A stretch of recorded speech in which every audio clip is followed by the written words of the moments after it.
how sweet the sound that saved a wretch like me. I once was lost, but now am found. Was blind, but now I see. 'Twas grace that taught my heart to fear, and grace my fears relieved. How precious did that grace appear the hour I first believed.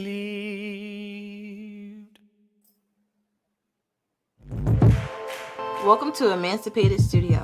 Welcome my uncle, Uncle Stu, the old man on the block. Salute, salute, salute, salute.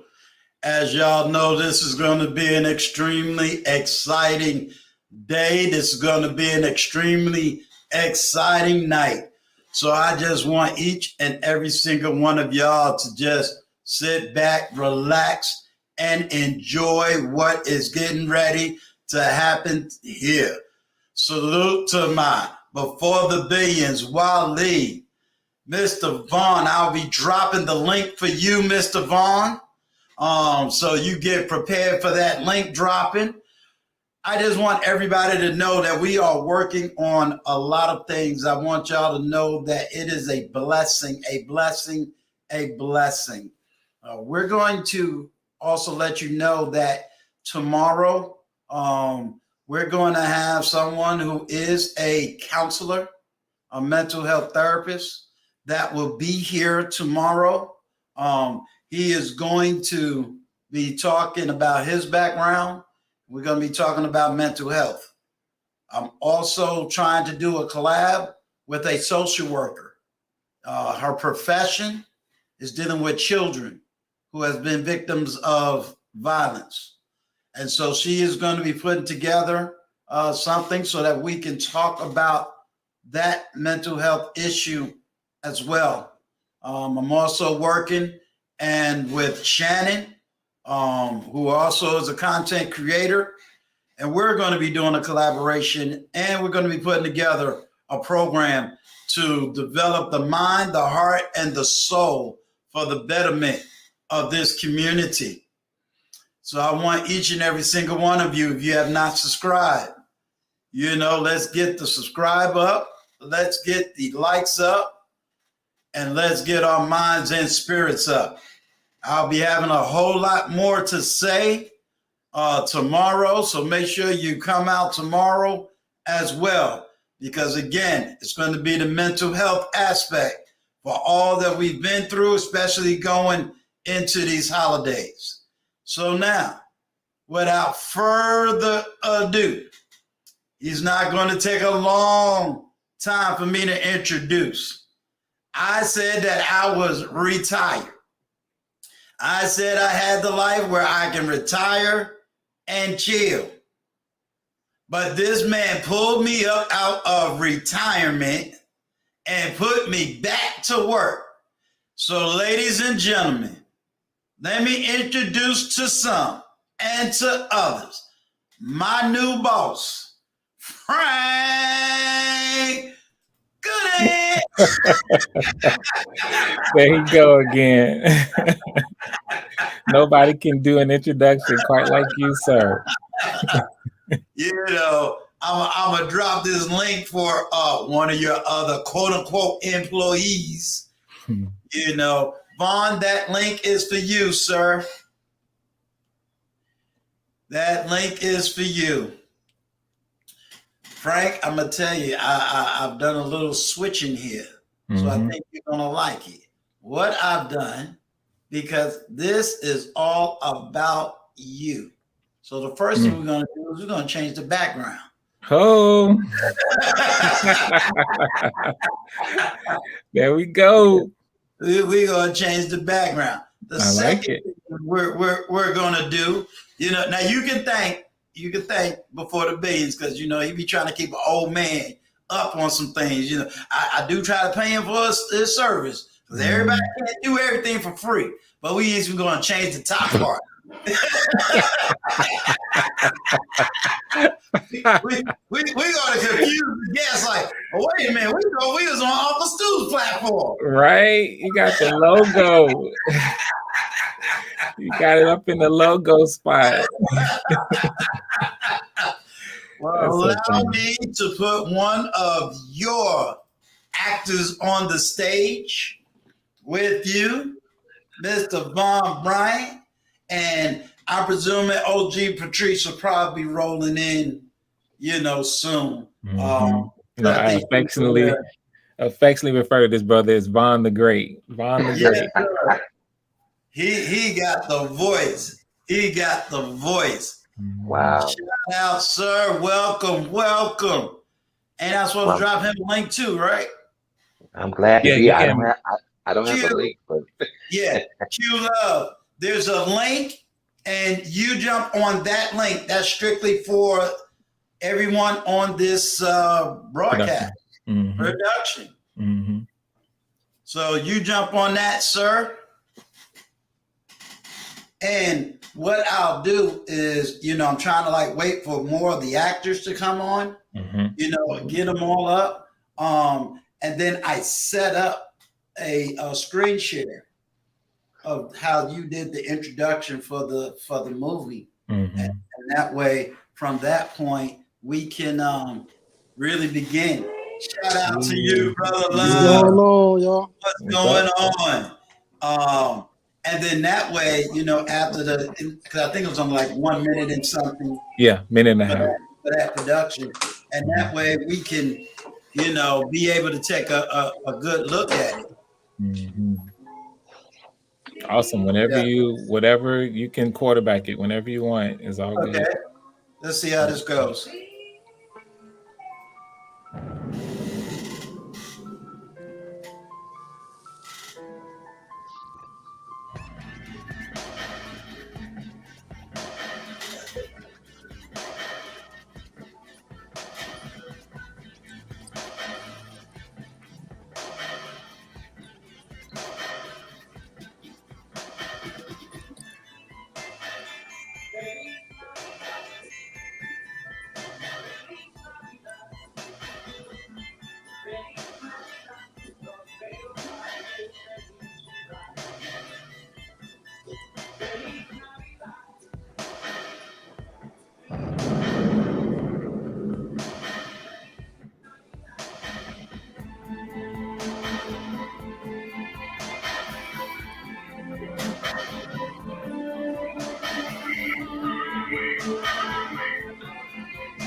That's the intro. That is the intro. That is the intro. So I guess what we have to do is start with you. What is it all? Somebody got Spanish something on the background? Just the radio at my job, man. Excuse that. Okay, what I'm gonna do, I'm gonna put you on mute for right now. All right. And now I hear somebody else. Is that yours? Yeah, is that you, Vaughn, or is that me? Let me see. Oh no, I have absolutely. Okay, no, that was me. That was me. I guess, Frank, we would literally have to start with you. Because I know when you did the casting, you gave us all what our titles and stuff is. But you did say, I really never shared the movie. So can you, without giving away the ending and all this other stuff, kind of give us a nugget of what is this movie? What is this production? Matter of fact, let me switch because you and Q are more of the behind the scenes people of the production, aren't right? Am I right? Well, I cast Q as well as Vaughn as actors in the piece for sure. Okay. So what would you say? The whole movement. What's up with life or death, right? What's up with life or death? Yeah, thank you. First, let me just give honor to you, Uncle Stu, for the platform, for putting this out and sort of doing what you're doing to really just help let people know what is going on with life or death. This is just a beautiful platform, and I'm happy to talk about sort of what this next step is and what the story of life or death represents.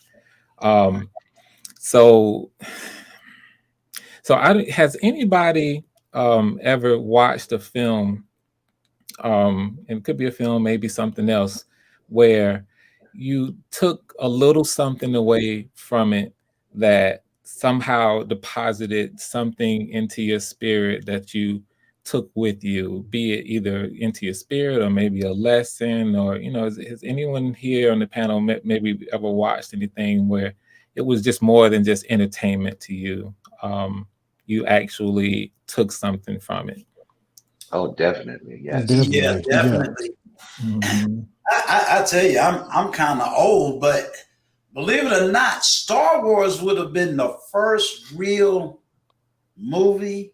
I'm talking about the old Star Wars. The first one in the 70s. The first one, that's right. That really would have been the first movie where it was like, it really hit me as something bigger than what it really was. It wasn't until later, I would say, I was matured, where I was watching, kind of the black and white movies of Twilight Zone. It was like, wow, they were saying that in the 60s, So that's when I really got into it.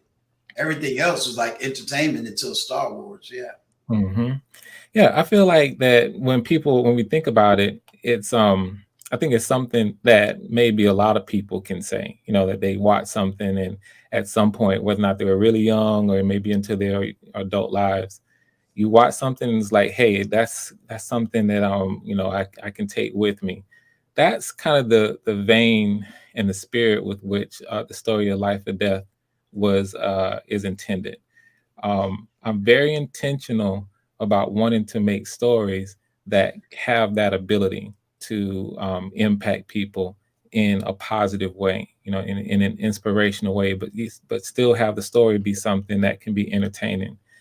And that's what's happening with Life or Death. I intend for Life or Death to reach kind of a specific audience of people who are sort of maybe at either at a crossroads or at a stage where you have to make some really, really maybe crucial or important decisions about something that really does affect the direction that your life can take. And there are a lot of people who kind of are in these similar type situations. So when you watch that intro, you see that it's focusing on one of the main characters, Caleb, who, as we see in that intro, his mom loves him. He has a girlfriend who loves him. His mom supports him. He's got, people around him who are sort of doing different things as it relates to him. But it really is this film kind of focuses. I say film because it was written as a film. I'll talk about how we have pivoted this from a film to the kind of project that it is. But this story really focuses in on sort of some choices that Caleb has to make. And they all maybe kind of root down towards a central question of, do you know right from wrong? You know, do you know right from wrong? And a lot of people will sometimes maybe say, of course, and of course I know, grew up understanding what right from wrong is. But at a deeper level, when we start making some of the choices that some of us end up having to make when we're coming from certain situations, and specifically you can see from the trailer that I'm talking about people who are kind of coming from the streets, that street situation. What are we risking when we make the wrong choices? When we know, if we say we know right from wrong, and we knowingly make a choice that we feel like is the wrong choice, what are the things that we're risking? And I intend to be really thorough with the story and talking about what that means, not just in the natural and the physical, but in the spiritual as well. Another question might be, what, if anything, are we compromising if we try to get the bag the fast way? Being really intentional about this is the direction that you could potentially be taking your life. And, especially now more than ever, we live in a day and age where, people are struggling.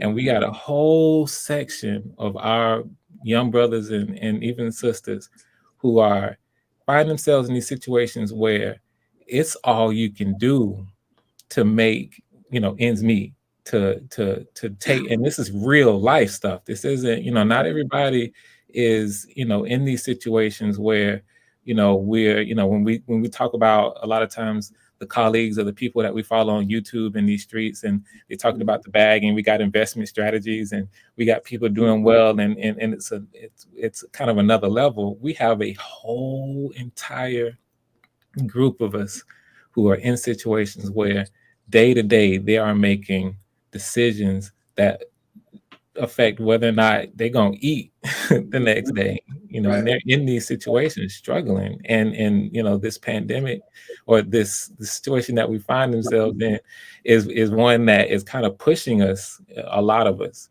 and so a lot of ways Life or Death is a story about, do you understand what right or wrong is, and do you understand the kinds of things that you're risking, and the life path that you can take if you don't choose wisely.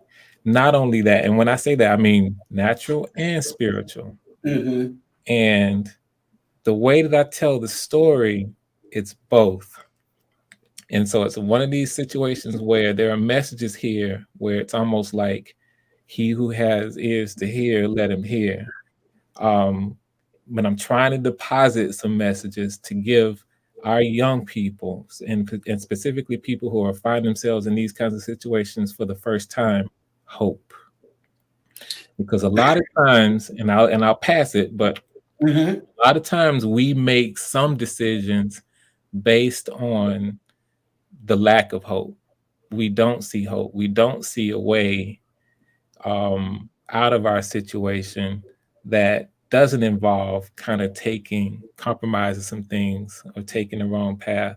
And so then we make some crucial decisions that can put in jeopardy a number of things. And so I talk about, this is written in a way where we're going to, we follow the story, Right. Is this person also part of the staff?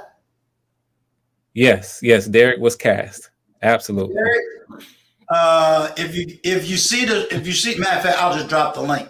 Derek, this link is strictly for you. It is strictly for you. So just click on that link for me.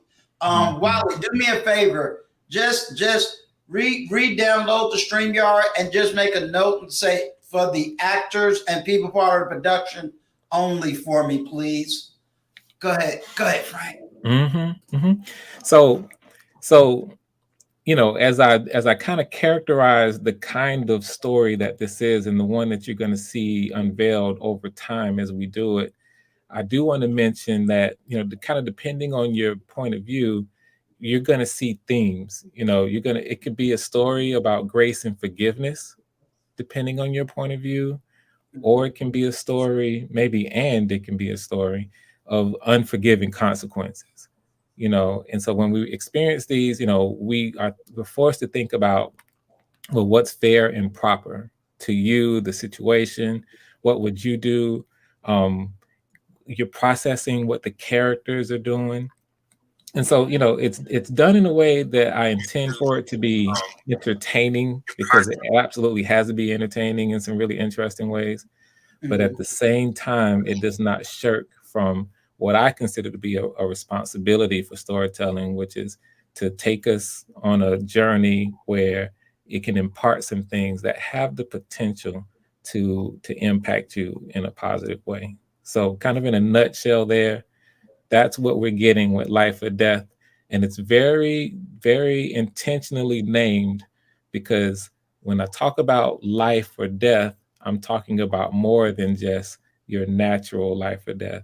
There are things about the story that impact your spiritual life or death as well. You know, I'm gonna just switch these two.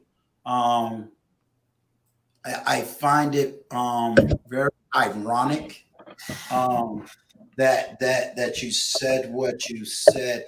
Welcome, country mama, welcome. I find it very ironic as to what you said. I've been taking a deep dive into certain areas of communities and doing a one-on-one with a lot of men, and even had a one-on-one with a woman. And I'm putting together a production, not really a production, but a 10-minute monologue where I refuse now to ever use the name Pookie and Ray Ray and 304, which you know is a term that is used a lot on these YouTube streets. Because in studying and listening to the Pookie, to the Ray Ray, and to the 304, you hear a story that if you're not from that environment, you have no clue what that is. And for me, it reminds me of when Richard Pryor used to use the N-word. Mm-hmm. A lot of people don't understand the complexity of Richard Pryor. He was using the N-word to take the sting out of the N-word, to later visit Africa and realize there's no N's in Africa. Mm-hmm. Then when he came back from Africa, he said, I'm no longer going to use the N-word.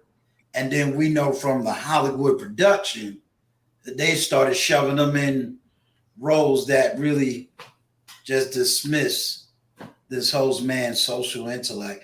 And I can say that I've taken that role, that hype, that study in dealing with that. Also, it's ironic that you talk about the mantra of decisions and choices, and in studying this term, this word, sin.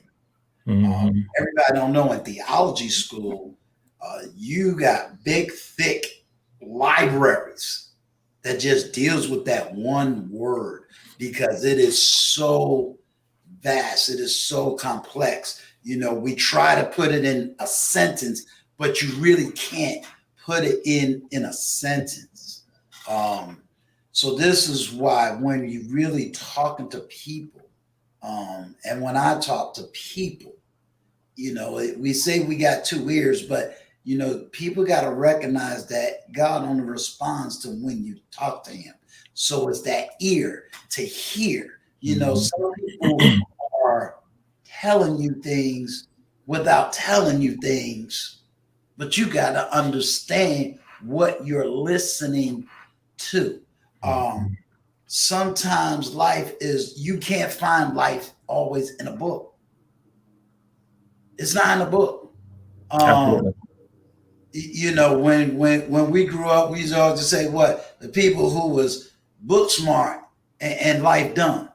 Mm-hmm. You know, they can tell you every data, every statistic, they can quote every single thing in the book and sound educated. Mm-hmm. But put them in a real life situation and they're lost. Yeah, my grandmama used to refer to that as mother wit. That's right. That's right. Mm-hmm. And in the church realm, what we say? They all spiritual, and no earthly good. Mm-hmm.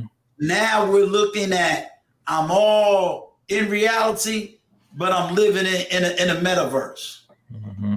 You know, and so your story is right on target. You know, that's why, you know, Sir Hale Speaks, we did a whole big panel thing, and I was hoping no one really got in there to ask the complex question of, well, what is sin? What is right? What is wrong? Because it's not that simple. Mm-hmm. That's why I'm glad God took judgment out of human hands, because life is that complex. Mm-hmm. You know, it's that complex. That's why, you know, I was talking with someone about Vaughn, and I said, you know, they was noticing the humility that I give him, and I say, you have to understand, Vaughn got 12 years over me. You know, I don't have to agree with it, but Vaughn got 12 years over me. He got those extra life years above me, and somebody got another 10 years above him. Mm-hmm. And none of these lives and experiences can be written in a book. He is the book. He is the living, breathing book. So where am I going to go? To the book. You know what I'm saying? Because how many people do we know have been to college, earned a PhD, but never worked in the very field they got the PhD in, but they teaching you about situations that they never been through. Mm-hmm. You know, so I try to be very sensitive to people, to hear, especially men, to hear where you are, so that I can learn how to take what you call an L, a loss, turn that loss into a lesson, grade you on the lesson, and if you pass the lesson, you're passing in life. But if I see that you fail a part, then let's work on the part you fail, so that when this life lesson come up again, or what we like to say, the test comes up again, you can pass the test this time. Awesome about how many different angles of an exam someone gets, because in academia, they teach you to educate 3 different ways. Either you got to be visual, you got to be physical, you know, and some people can read it from a whole different perspective.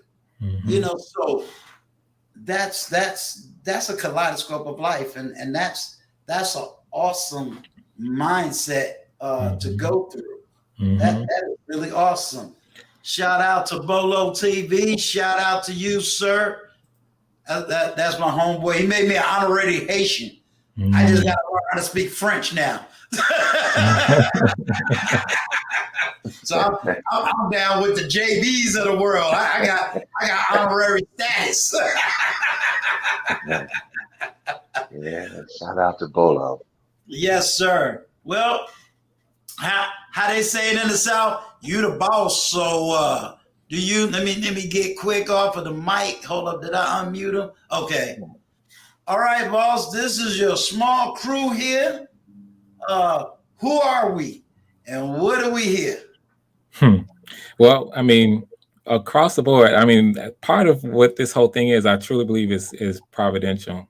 Like there's a specific kind of reason why everybody who is involved with this is involved with it.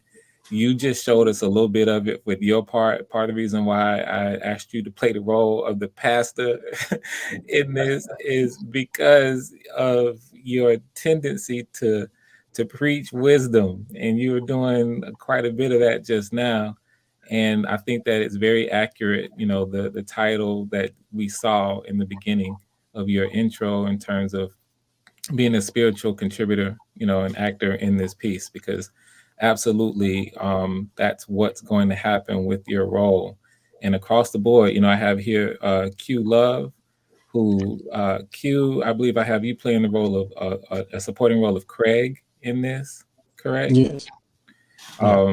We've got Melissa Jane over here. Melissa is playing another pivotal role of a witness, and we're probably going to give her her role a name. The way it's written in the screenplay right now is a witness to something that happens, and she has a part to play. We've got Derek Quick right under me here, who is playing another pivotal supporting role of a bartender. We already talked about it. I've been meeting with my cast all day today, and we're talking about having him giving him a name, so that we can have that come out as well. The way it's written right now is bartender, but he has a couple of very pivotal interactions with the main character, one of the main characters. And then we have Von Bryan. I like to call him Von the Great, as the brother has a great voice. He is playing the role of Clarence, who's Bianca, one of the main characters' father as well. And these are just some of the roles. I have over 20 roles in this for different people, played by various people. And every role is playing a key part into telling this whole story. And everything about the story is intentional, and so I just I'm very just very thankful and very happy to be able to put this together and move forward with this in this very unique way, where I get to work with all of this great talent from all over the country, and that's something that not a lot of people get a chance. We haven't really jumped in yet on it. I think it's going to happen a whole lot, but just having this kind of format, which is basically all designed for YouTube, to be able to have each of you in your own ways contribute your talent and your energy to create something that none of us can create by ourselves, but synergize, come together and create something that we're all going to be proud of at the end of the day. I'm thankful and blessed to be able to serve my part in it, to serve my role in it as well. So, these are the people, and I can kind of throw it to anybody who wants to speak on, whatever you want to talk about on it. As I, over time, of course, I'll give everybody more insight on what Life or Death is all about. I'd like to say, sure. I'm really thankful. Of course, I'm Derek Quick. I play the bartender. Originally, I auditioned for Bianca's father, but Mr. Bryan, he's just a bad dude. I thought my voice would get it, but I kind of thought, Bryan, he's gonna get that part. But thank you, sir. Thank you. But I'm very thankful for Frank that he allowed me and gave me the opportunity to play the bartender. I believe this bartender is going to be very pivotal, as he stated. I can't wait to really dive into his character, because I feel it's going to be a life-changing situation for whoever character I'm interacting with. One of the things I shared with Frank, I guess I'm very spiritual as well. I'm a Christian, and I always believe that life, and it's funny, this is the title of this film, but life and death are in the power of the tongue. Yes. And I told Frank, I said, I spoke some things. You always have to be careful what you say out of your mouth, especially if you have a lot of power in it, because it can come to pass. And I told him, I spoke some things concerning wanting to do voiceovers, because people always told me I had a nice voice, and I always wanted to know, well, what can I do with it? And I've been in a lot of different projects, different web series, commercials, and things like that. But this project, I'm really excited about, because it's something I've never done, something I've never seen quite like it. And to be able to utilize my voice to bring out characters that will demonstrate life, because you said the title, Life and Death, right? So to bring life out of a dead situation, that's kind of how I see this film. I mean, I haven't read the script or anything like that, but I just see characters in dead situations and other characters help bringing life to it. And I feel like the preacher, I feel like the bartender, I just feel like at least those two particular characters are going to really change some lives one way or another. And I'm really excited about that. I'm all about change. I'm all about, and that's one of the things I like when I do theater. When I'm on stage, I like the energy and the ability to cause people to see themselves and to allow change to come in their life, because you never know what somebody is going through. And one of the things, even I do at my church, we have what we call a sermonic illustrating ministry. So in other words, when our pastor's preaching, sometimes he'll use different actors to illustrate what he's preaching. So not only people hear the word, but they get to see it and see themselves and how they can change out of a situation. So I'm really thankful for Frank, because I believe the Lord has used him. And I told Frank, I said, I'm thankful that he allowed himself pretty much to be obedient to God. I'm just waiting to hear his story, how the Lord really spoke to him. And the fact that he listened and he obeyed, because his obedience opened the door for other people like us to participate in something that I believe is going to expand and get bigger and give us individually more opportunities as well. So I'm just thankful for everybody who's a part of this, because I believe it's divine. Everybody who's part of this project was handpicked. And I'm not just saying by Frank, because I believe God is using Frank to specifically handpick us for this project, for something greater. I'm not claiming to prophesy or anything like that, but I just believe that this project is going to change each and every one of us one way or another. And I'm so thankful and grateful to be here. Again, Frank, thank you. Amen. You know, Derek, it was real funny how you was. It was real ironic how you was mentioning about the power of the tongue, and some people don't even realize that with what God says, it says with men, His chosen people, Israel, we have the power. Everything is done in two from the beginning. And God spoke and said something should be done.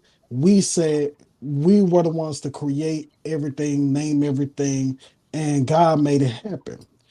Just like Babylon being saved the first go around. Babylon was saved because God said, I want to curse this place. And man said, no, I want to move here first and see if I can save the people.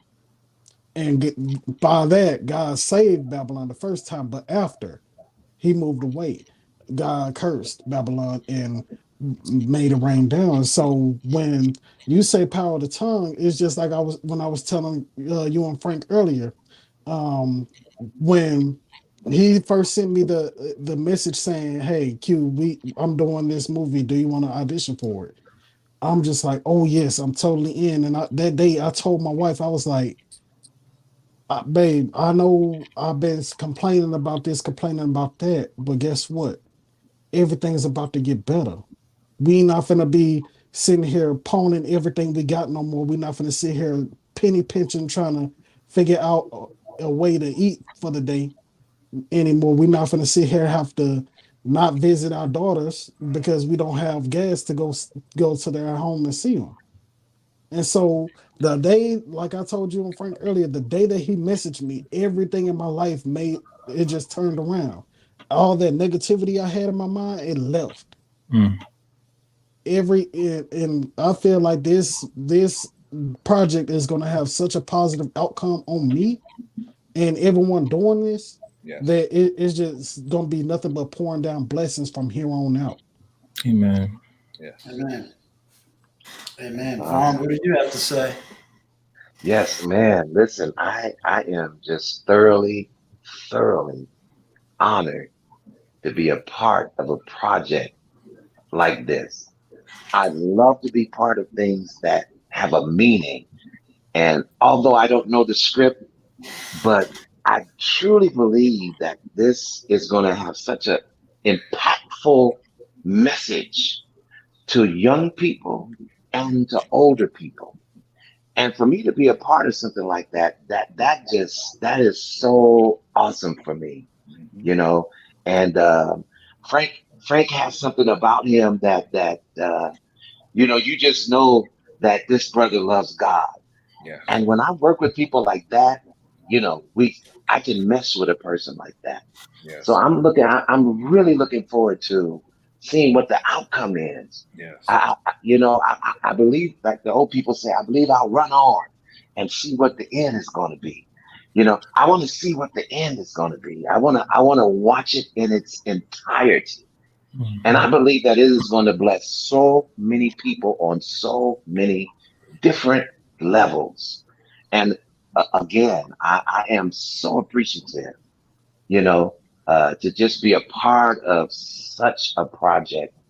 And although we have no idea where the characters are going, but hey, let's take the ride, because I believe that the outcome is going to be great. And after Melissa, I want to speak a little bit to that too, Uncle Stu, when we get a chance. Absolutely. Melissa, Bolo TV. I'm gonna make you laugh. Are you in the movie? Yeah. I am not. I just came here to make all of you guys honorary Haitians. Oh, okay. All of you are honorary Haitians. Listen, I have absolutely no idea why Bolo wasn't in this. His voice, he has a great voice. So starting Bolo today, probably didn't hear about it. I didn't hear about it. I didn't hear about it, but maybe the next movie. But today, you guys and gals are all honorary Haitians. You're all down. Sakafet, cool.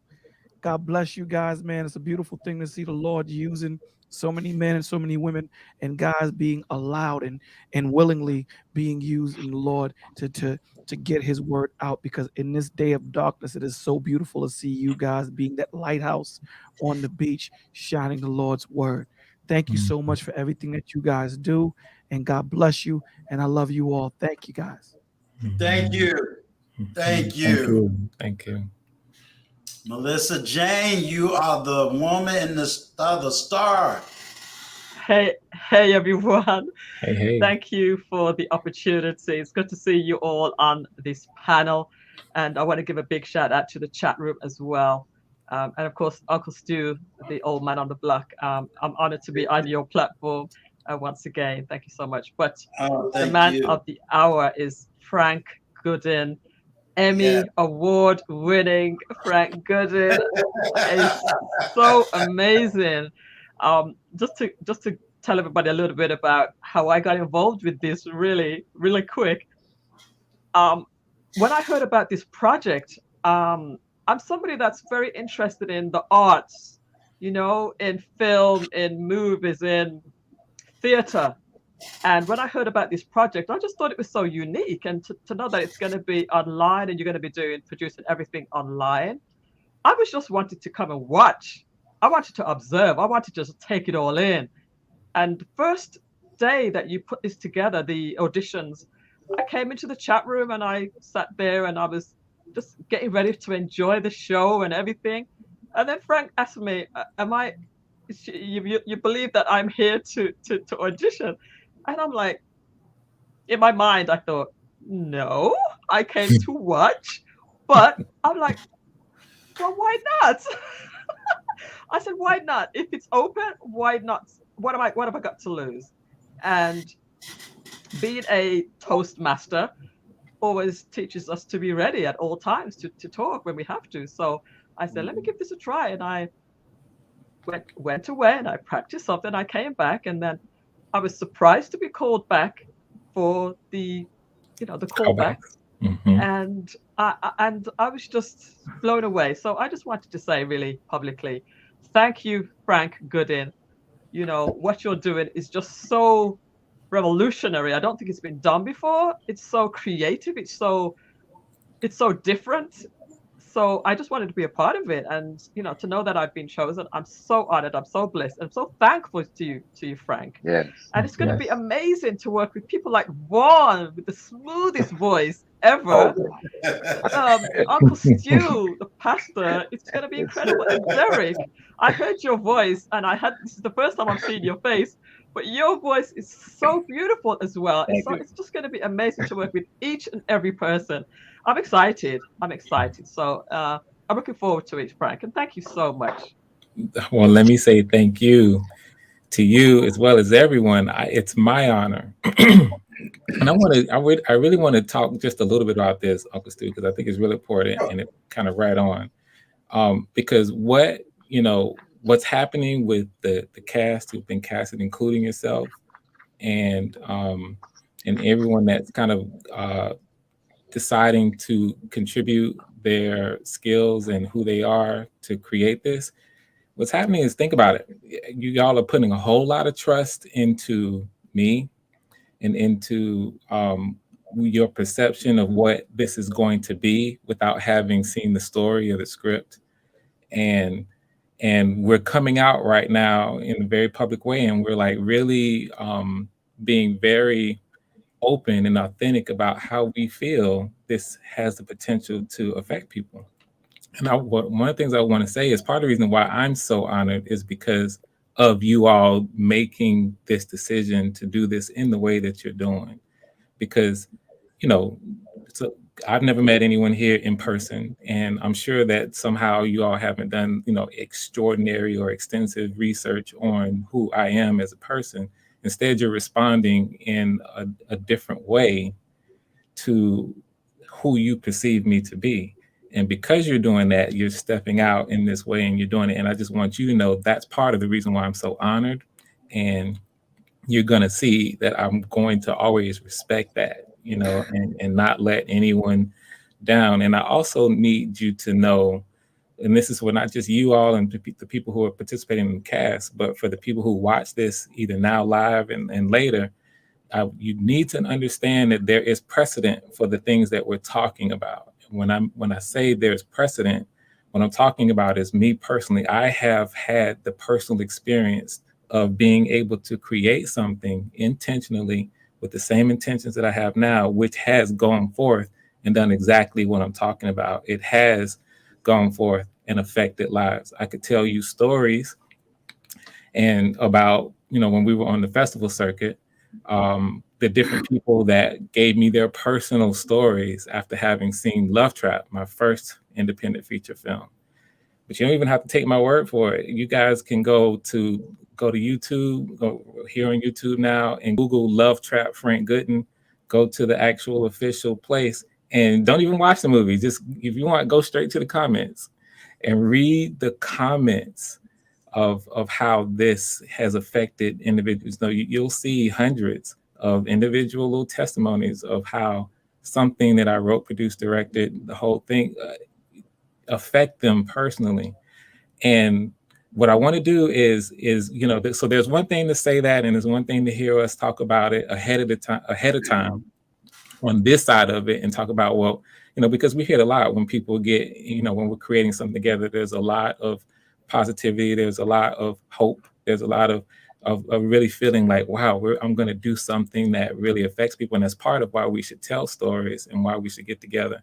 But I just want everybody to know that this isn't like something that is just blind hope or you're just going off a pure feeling. There's precedent. And in fact, there's one thing for me to kind of say it and tell you, I could tell you stories and then tell the stories. It's another thing for you to read the direct testimonies from people who are on Love Trap. But if I could share my screen, I want to show you 2 short testimonies from people who actually watched Love Trap and they came out of the viewing and kind of what they had to say. I'm pulling back a video now that the video is long, but I'm only going to pull 2 short testimonies. And on the back end of it, like, I'm going to go ahead and hit my share button. And on the back end of this, I want to, let's see here, go to the crew. I want to talk a little bit about what they did. So this is the testimonials. I'm going to hit my share now. Okay. You see that? Yeah, I do. Okay, so I'm going to go full screen with it to make it a little bigger. And Jill Chocolate Boutique says she saw Love Trap. Oh, so okay. Definitely good the link. If she Jill, you don't have to cam up if you don't want to. but maybe you want to give your personal testimony to the movie itself. Go ahead, I'll let you take it, Frank. Okay, so these are short, and I'm deliberately picking. You see here at 1:32, this is someone who just came out to see the film, and this is an elderly white woman, as we see clearly. But you can see here, I'm just flying through. You can see that we had different people having different things to say in this video, of all different races, ages.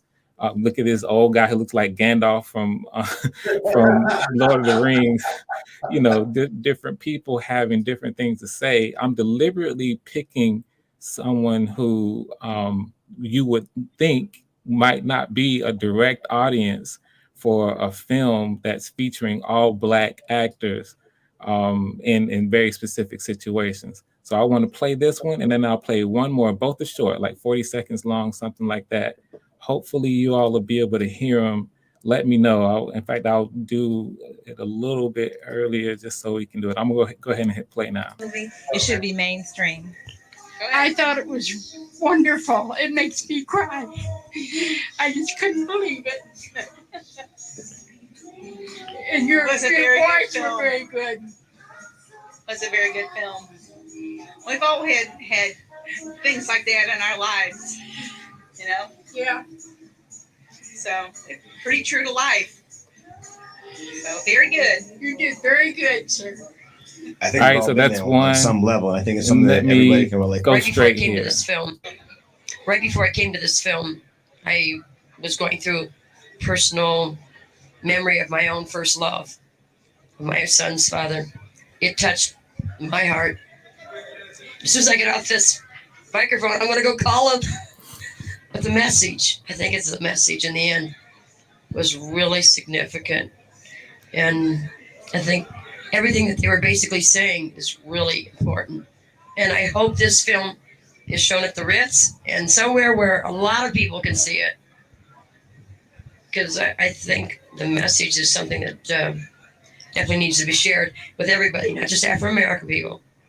It's a message that's colorless. And if I don't get up this microphone, I'm going to cry. So I'm going to give this microphone back to you. And I'll just stop there, and I'll stop the screen sharing. And so hopefully people, what I'm trying to say is that this is part of why I'm a filmmaker and what I was put here to do. And so I just thank you all for being a part of this next step without having even known what this story of life or death is about and where it's going to take us. I just thank you for having the faith in the vision and the trust that we all are going to create something that is definitely going to powerfully affect a lot of people. Thank you for those testimonies, Frank, because basically it just confirms what I already believe, man. It just confirms. Like I said, I haven't met you in person. I haven't seen the script, but I just believe that who you connect to, you gain it from. Yeah. Okay, and I just believe connecting with all of you all, it's going to be a mighty, mighty big gain. So thank you for that testimony. That just confirmed. Well, what I tell you is there's three things on the table. What everybody don't know is I was probably the only person on the cast that didn't audition.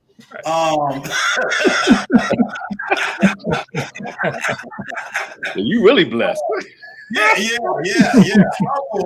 You know, I tell the testimony. I had just got in, and I see this email. Y'all know emails around this time, you got to watch whether you're getting a real email or not. And you see this thing say, oh, Frank, good, we got this part for you. And I'm going, wait a minute now. I done heard Vaughn talking about it. I done heard OG Patrice talking about it. I said it on my platform. Hey, y'all, they going for these parts. You know, go support them. And all of a sudden, you kind of find out you got a part. And it's like, well, wait a minute now. I never applied for no part. So I had to read the email. I said, okay, I'm going to take my shot. I'm going to touch this link. Touch the link. I was like, well, wait a minute now. I'm at Frank's page. Is this real? And then when he told me the part, I was like, okay, preacher. Okay, I get that part. Then he was like, nah, you're a little bit more than that. We got you as the writer too. I'm going, oh my God, you know. But what everybody also don't know about my background, I've never been directly in theater, but I grew up in New York. So I am very familiar with Broadway, off Broadway. Many of my friends has hit the Broadway theater. They have been in Alvin Ailey's dance group. So I'm familiar with a lot of theatrics in Harlem. I grew up with awesome writers. You know, we still, for my age, I was still the residual effects of a lot of the great Harlem writers of the great Harlem Renaissance. So I was always enamored, you know, by that group, but never I myself looking to go into theater. I knew what, you know, my friends went through. I knew the training that they took and all of this other stuff. And I was always there just as the cheerleader and the supporter, you know, and many of them went off to Hollywood to do good and great things. But they were still human beings at the end of the day. And one of the members was, he had dropped off, but he had said something, and it's very true. When I do interviews, oh, okay, he lost connection. I'm gonna drop the link again.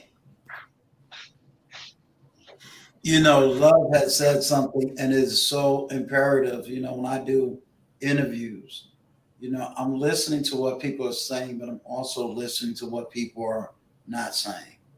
You know, and I explain to people, I don't do interviews for gotcha moments. I don't do interviews for my narrative or my agenda. You know, you are the narrative right now. You are the story. And, you know, your narrative may not be Melissa Jane's narrative. Mm-hmm. You know, your narrative is not Vaughn's narrative. Your narrative is your narrative. And I want to hear your narrative. And within hearing your narratives, you know, spiritually, it's not for me to come in and judge your decisions, but to allow you to tell me your decisions and then take your decisions and show it back to you as a reflection. You know, what can you say that in making this decision, you know, can you accept the consequences or have you recognized the consequences? Mm-hmm. And that's really the complexity of life. That's the beauty of life. It's you know, we tend to use this word grace and we tend to use this word mercy and we kind of throw it around of beautiful words. But here's the reality.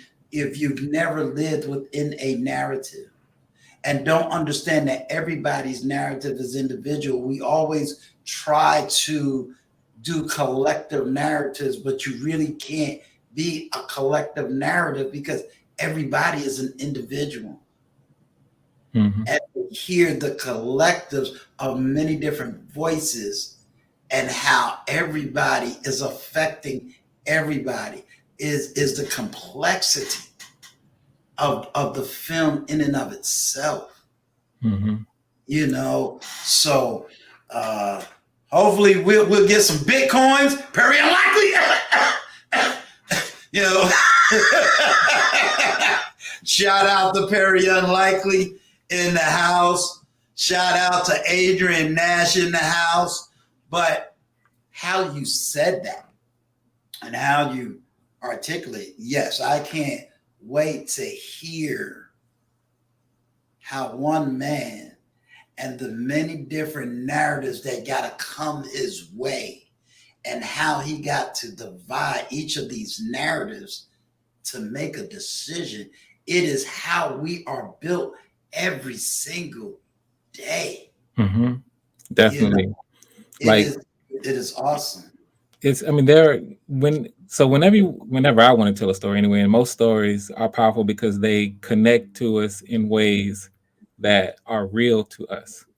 So, if something doesn't feel real to us, there's no chance for, it to connect. And therefore, if it does have a message, then it's very unlikely that that message is going to be communicated. And then we live in a day and age where, we all know the signs of the society that we live in right now. It's a lot of us are, consumed with social media. We consumed with the things that we want. We are less and less and less a society that thinks with spirituality. And if some of us who might even try to kind of, think of ourselves as spiritual, don't necessarily connect with the authority of God, the father of Abraham, Isaac, and Jacob, and, much less down a lineage to Christ. So we live in a world where if we're going, we want entertainment first. That's part of why YouTube is blowing up the way that it is, because it's kind of feeding an algorithm that's all about being entertaining. And we've had this conversation before, Uncle Stu, about, people leaning in on stuff that is just entertainment. But, you try to have something that maybe is edifying or feed somebody something, to have something that someone's learning. Right. It's tougher for that to gain traction. So for me, if my mission, or part of my mission, is to impart messages that I think are inspirational, I have to acknowledge the environment that I'm in, where I'm kind of in an environment where people ain't really trying to hear. Even if you suggest that you got something that's a message, then they kind of, I'll pass on that. Right. And so therefore you have to overcome that. You have to create something that is entertaining, that people want to see. And then you slide in that message so that, in a way, and Adrian talked about this, Adrian's in the chat, Adrian mentioned this, and some of the things when I talk about the art of story, especially didactic storytelling, where you got to slide that thing in there when they're not necessarily expecting it, so that when they do receive it, and they're receiving it in a way where they're not being defensive, it's like, oh, it hit a certain way. Yeah.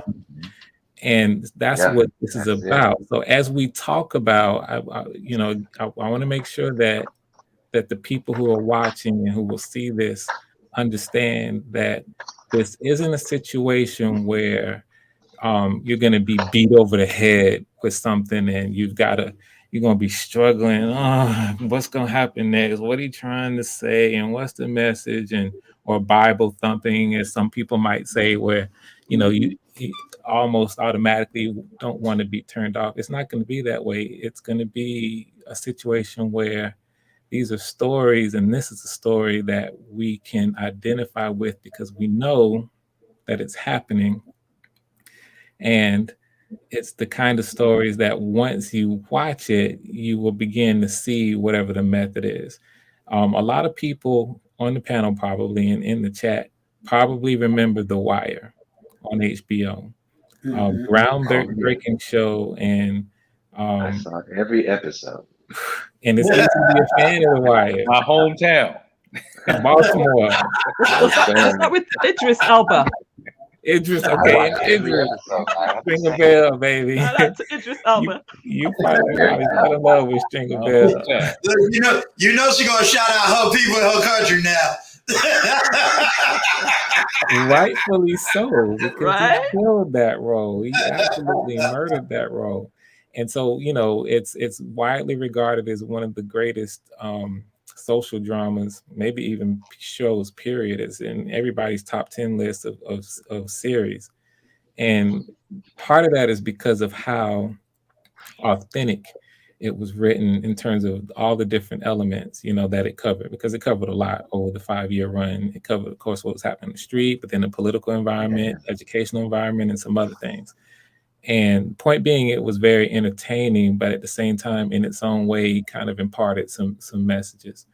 Life or Death is kind of in that vein where it's very authentic about a lot of things, but at the same time, I'm hoping that it serves as a vehicle to at least plant some seeds in some very, very important ways that are absolutely authentic and potentially life-changing. So as we talk about it, and this is a very serious conversation, and rightfully so, I don't want it to be so serious that people think, oh man, it's okay, yeah, it's good, it's gonna be, it's gonna be impactful, but is it gonna be something I want to watch? The answer is absolutely yes. Anybody got something to say? Because I'm about to drop the link. If anybody want to come up in the chat, talk to Frank or any one of us, feel free. Feel free. This is your time to speak to these people before Melissa Jane blows up and she got a security crew, Ron running around, with his new $500 just a hat, Oh, wow. Really and now? wow. To talk to him. And Q Love, he's gonna be hanging out with the Jakes of the world, Yeah, you ain't gonna be able to talk to him. Then you got Quick, he probably gonna change his name to, who knows what he gonna change his name to. Frank gonna be down there smoking cigars with all the big Hollywood actors and directors. So y'all better catch him now before these people blow up. Uncle Stu probably be sitting right here on this platform. So y'all don't have to worry about me. I'm gonna be Uncle Stu gonna be the presiding bishop over some big. There you go. Might be a little late with me though. I already got the cigars. But yes, you're speaking a lot of truth too. Anybody want to come up? I think what really becomes complex for me, and it's always going to keep me rooted and grounded, is it really speaks to it really is going to speak to the array of a life that I've had, and how do I take this multiplicity of life and hearing the story, and without bringing in, and this is something that was very unique. How do you bring in theology and the complexity of that? We used to have things in class that says, we did a long story in Job, in the book of Job. Mm-hmm. And one of the complexities of Job was his friends was theologically correct, although he kept saying no. So it was so weird when you go through that book to say, you know what, we do this right now. The first thing we'll say, if someone do something, well, what did you do? What did you do to cause this? Because this just don't happen to a good person. What did you do to, and it's just deep. So it's really going to take me back into those real deep questions, and to sit there and look at a script and go, okay, what's the depthness of this thing?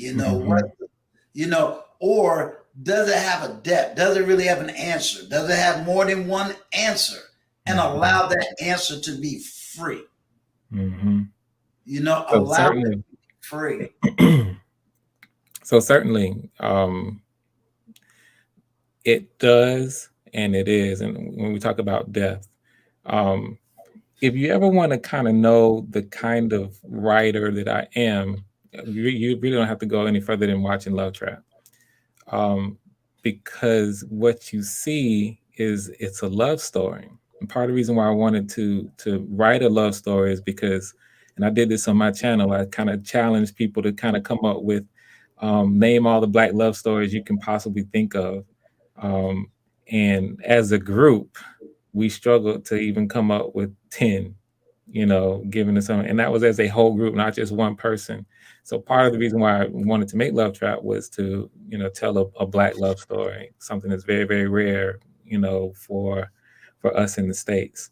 But since you turn your attention to love, for me, I wanted to be really thorough about, okay, well, we'll make a movie about love, and then what is love? And and how do we explore it, and what are the things that make up what love, and what truly is, love. What's true love? And any of us who understand God knows that we really can't have an authentic conversation about love without bringing God into the situation. Right. And that's only part of it, So what I'm saying is that what you'll see is sort of an interweaving of a lot of different things as the story is being told in a way that we can connect to.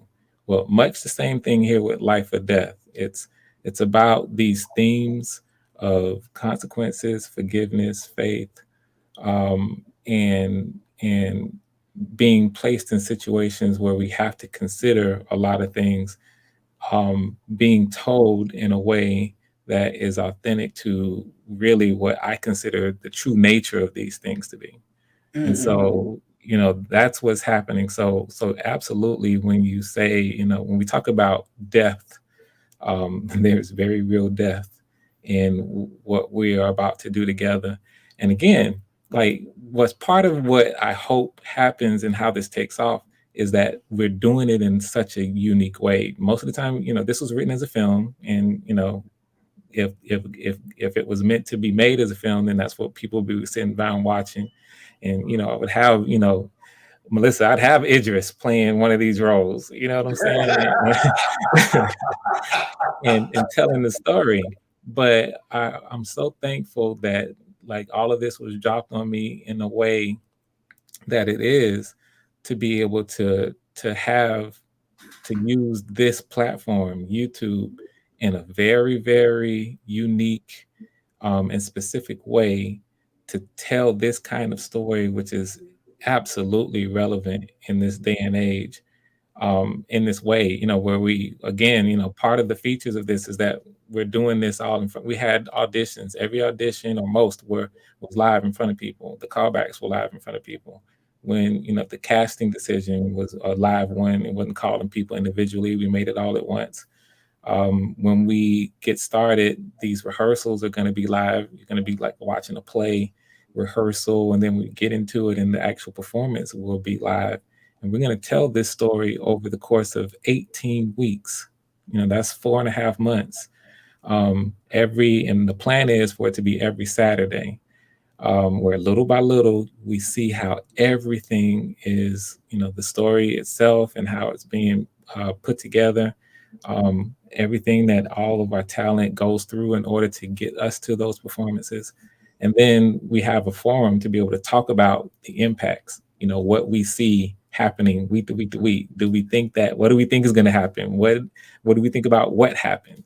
And being able to interact with the creators, the actors, myself, and being able to really vibe into, having an audience be able to do it. And I'll go ahead and say this now, because I really want to get people involved in the idea. There's going to be even some very key parts where the audience will be able to vote and impact on what they're going to see. So I really want to stress the interactivity, which is going to be unique also. So I'm just really thankful that all of this is coming together the way that it is, because to me that magnifies the potential impact of what I think ultimately the story can have and is gonna have. So all that's a part of it as well.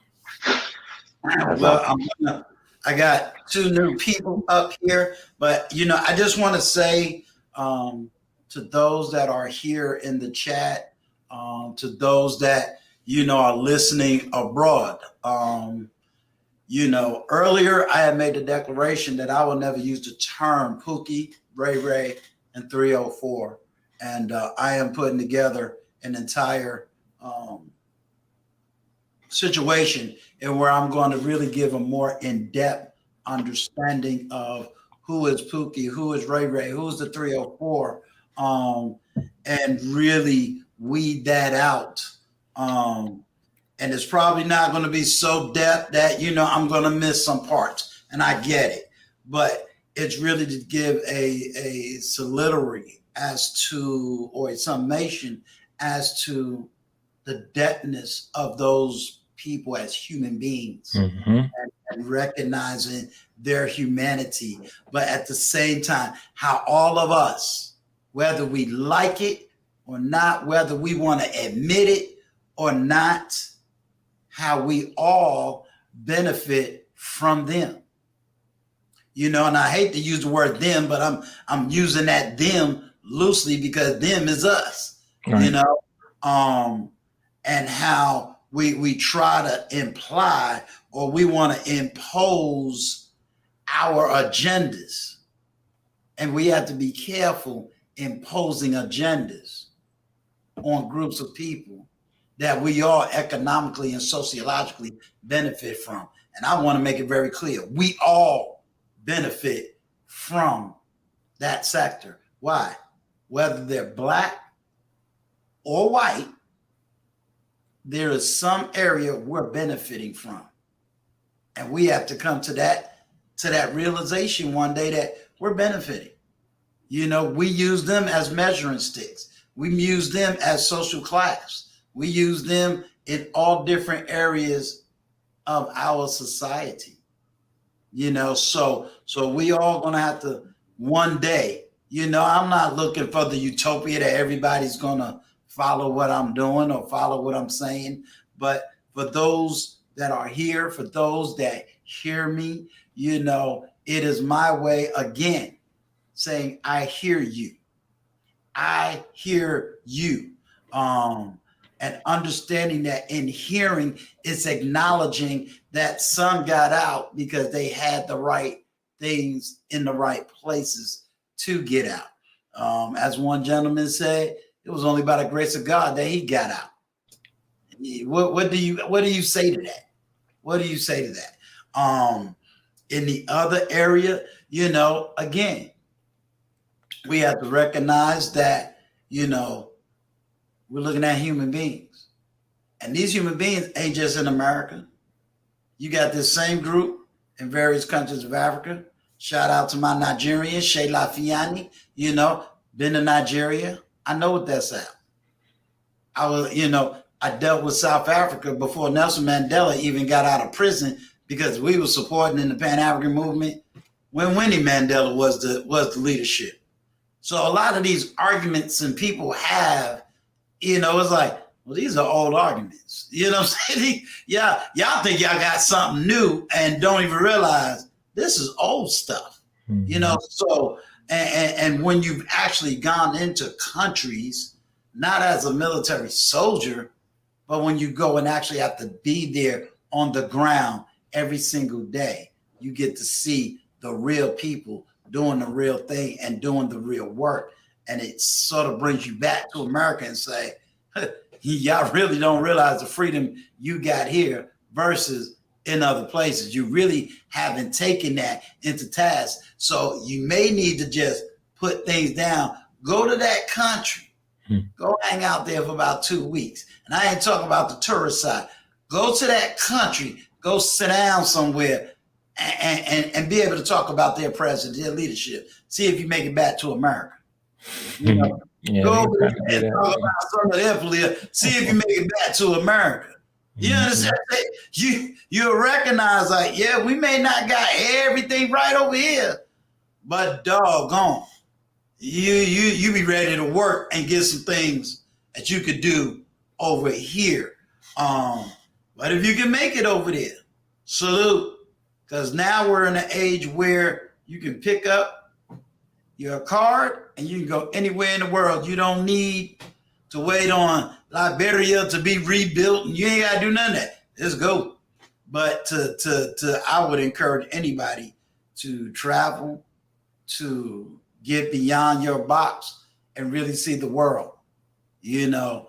And I'm going to tell you, when you do that, it's going to open your eyes to a whole nother world. So I'm honored that I get a chance to work with you and to work really behind the scenes, because I get to go back to school, you know, in a whole different way. What is this film production is about? What is, you know, when you're writing a college paper versus having to write a straight up narrative is two totally different things, you know? So that's going to really, you know, dig into my learning style and dig into, that writing craft. So I don't take it lightly that even in this day and time, God has called me up out of many different places to be a support.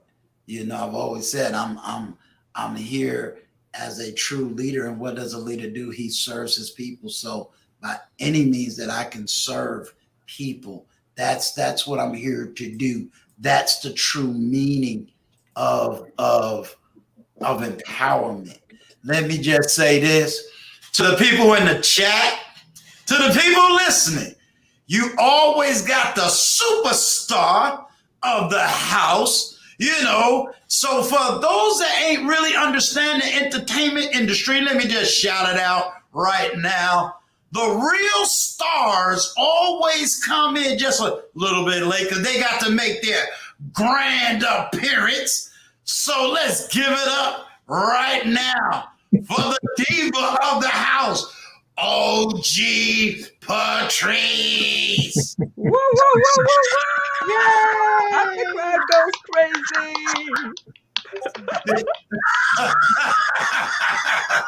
Uncle Stu. Uncle Stu. What an intro.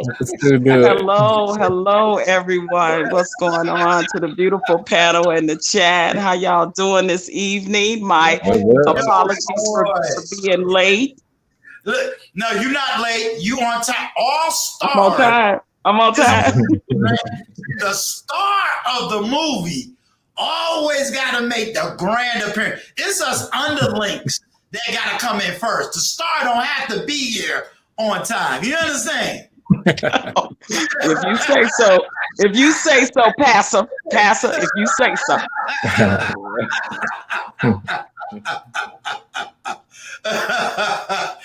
OG Patrice, earlier, basically those that's in the movie kind of gave their voice to, being in it, what they thought about it, how they felt, etc. So this is, before I open it up to Adrian and to just another young, and to my boy Zoe, I want to give you the platform now to give voice and to, kind of talk about where you at and how this is for you.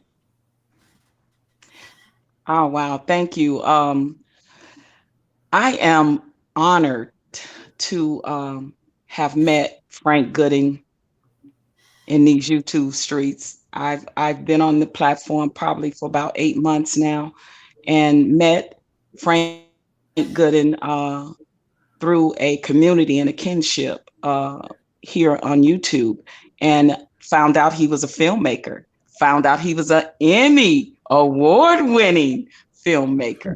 and that spoke volumes for me. I have been in the entertainment industry for over 20 years, and also have 3 stage plays under my belt. I had to get in contact with him when I saw his body of work on YouTube, some things that he done. I watched Love Trap. When he talked about holding the auditions, I said, I gotta do this. He talked about the storyline and how he wanted to bring Life or Death as a graphic novel to YouTube. And I thought, that's interesting, And when he said nobody has ever done it, I says, that's even more interesting. This is something that I would want to be a part of. I've never done a voiceover per se in this form. So this is another opportunity for me to share my talent with the world, something that I love to do, and work with an Emmy award-winning filmmaker. I'm totally humbled by that. So I auditioned, and I got the part, and I just been so humble to know that I'm going to work with someone of his prestige. And I say that wholeheartedly because he may not be well known now around in the entertainment sector, on a bigger sector of where I've been in my career with some of the people I've worked with. But that doesn't matter, because I believe that when you have people like him in these spaces that are making a difference, especially for people that look like me, and he looked like me, and I look like him, meaning skin color. We're not twins, so let's not get that right. So, but people that look like me, that meant something to me. So I'm honored to work with him. I look forward to it, and I look forward to working with all the other actor and actresses on this project as well. Some of them are seasoned, and some of them are newbies. And I want to be an encouragement for especially the newbie people, because when you're seasoned, you kind of like know the ropes, but when you newbie, you kind of nervous and hoping you get it right and do it right. But I'm so proud of everyone that this is their first time of being on a platform like this. I welcome, and if it's anything that I can do, please reach out, let me know. I'm just honored to be a part of this, and I know that this is going to be a grandstand on YouTube and abroad. So I'm just glad to be here. I'm gonna say something that Patrice said. So this is gonna be me really speaking film history. I said this to him, and I'll say it again. When you talk about independent filmmakers and you talk about history in the making, we're standing on the shoulders of men like Marvin Van Peebles Sr., Spike Lee. What is the director that did Singleton? Thank you. John Singleton. Tyler Perry. I mean, so many. Right. You're standing on these men's shoulders, and to be a part of their work. They launched many careers and resurrected many careers. So absolutely. They resurrected careers. So to do it and know that you leave a legacy of your name, just to say, hey, I was in this movie with this man, I worked with this man. I was chosen by this man to do such a work as this. Who would have known? I'm trying to think of the movie 5 Heartbeats. That movie still Robert Townsend. That movie still reigns you know what I'm saying? Classic. To this day. You think about movies that Spike Lee did. Now he's constantly doing movies, but you think about the classics, and everybody don't understand about those classics, like when they came out, the timing in these movies coming out, and the impact that these movies had. Absolutely, Uncle Stu. And listen, being an independent filmmaker in this industry has been able to set the tone for the big wigs in Hollywood to take a rise and pay attention when you are on a stance like Frank Gooden has, being an Emmy winner. So I will tell you guys, buckle up and enjoy the ride, because to be able to say that you have worked with an Emmy winning filmmaker, put that on your bio. It speaks volumes for your future. I can't again, put that on your bio. The body of work that you're getting ready to do for your future endeavors. If you ever continue to take this path of acting and being a part of anything that has to do with stage plays, musical stage plays, theater, anything of that nature, it speaks volumes when people see Frank's name on your bio that you worked with an Emmy-winning filmmaker, and wherever you go, it doesn't matter. So I would just advise you guys to just sit back and enjoy the ride, because it's going to be awesome. I am looking for Frank to pull everything we got out of each one of us. Filmmakers directors, producers, writers, they pull things out of you didn't even know you had in you. So just sit back and enjoy the ride because it's going to be awesome. Can I just say one more thing? Sure. Thank you, OG Patrice. That was amazing. You gave me chills when you said that. Frank, this is going to be an incredible amount of work, and I know that you've already put in so many hours already.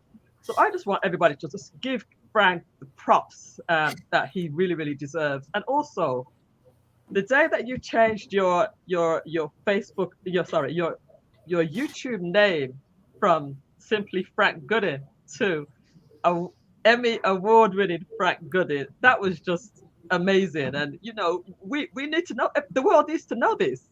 Frank Goodin is great, but Emmy award-winning Frank Goodin, the world needs to know. So kudos to you. We are so proud, and I'm just so happy to be chosen to be a part of this team. It's amazing. Thanks again. Thank you. You know what? Yeah, I'm gonna make sure I change that on the intro. Always. No, it's cool. Patrice was the first one to say, y'all better put this on your bio. So I did the intro. I was like, okay, I'm gonna follow her lead. She told me to put this up here. Respect the name. What is the leader say? Put some respect on the name. Frank Goodin. So you're right.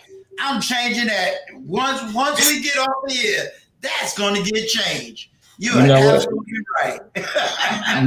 And let me add, because I think there's a message there for everybody in that. So thank you for even kind of pointing out when that happened, because guys, that was a struggle for me to even do that. And the reason why it was a struggle is because I really do take it to heart to have humility. And in your endeavors, and when you kind of go out, I really do want people to respond to me, for basically who I am, authentically. And I actually had a conversation with a good friend, someone who I had just actually recently met, who I talked with them about this. And one of the things they told me is that, okay, it's fine to be humble, and it's cool to kind of come across as someone who is not trying to flout your previous accomplishments. But it's important to let people know what you've done, especially if you've done something like that in your past, because in many ways, like having, achieved that honor, first of all, that's something that many, many people work really, really hard to achieve. And it's almost like comparing it to maybe an academic degree, like a PhD, where, once people work super, super hard academically to earn that, people insist on being called doctor, whatever your name is in reference to it. It becomes a point of accomplishment that speaks to the level of excellence that you can achieve in whatever the situation is. And so I had it was a real challenge in doing that, because I never want to come across as somebody who's just trying to just throw sort of the weight around of something that you've done. But I was counseled to really embrace that.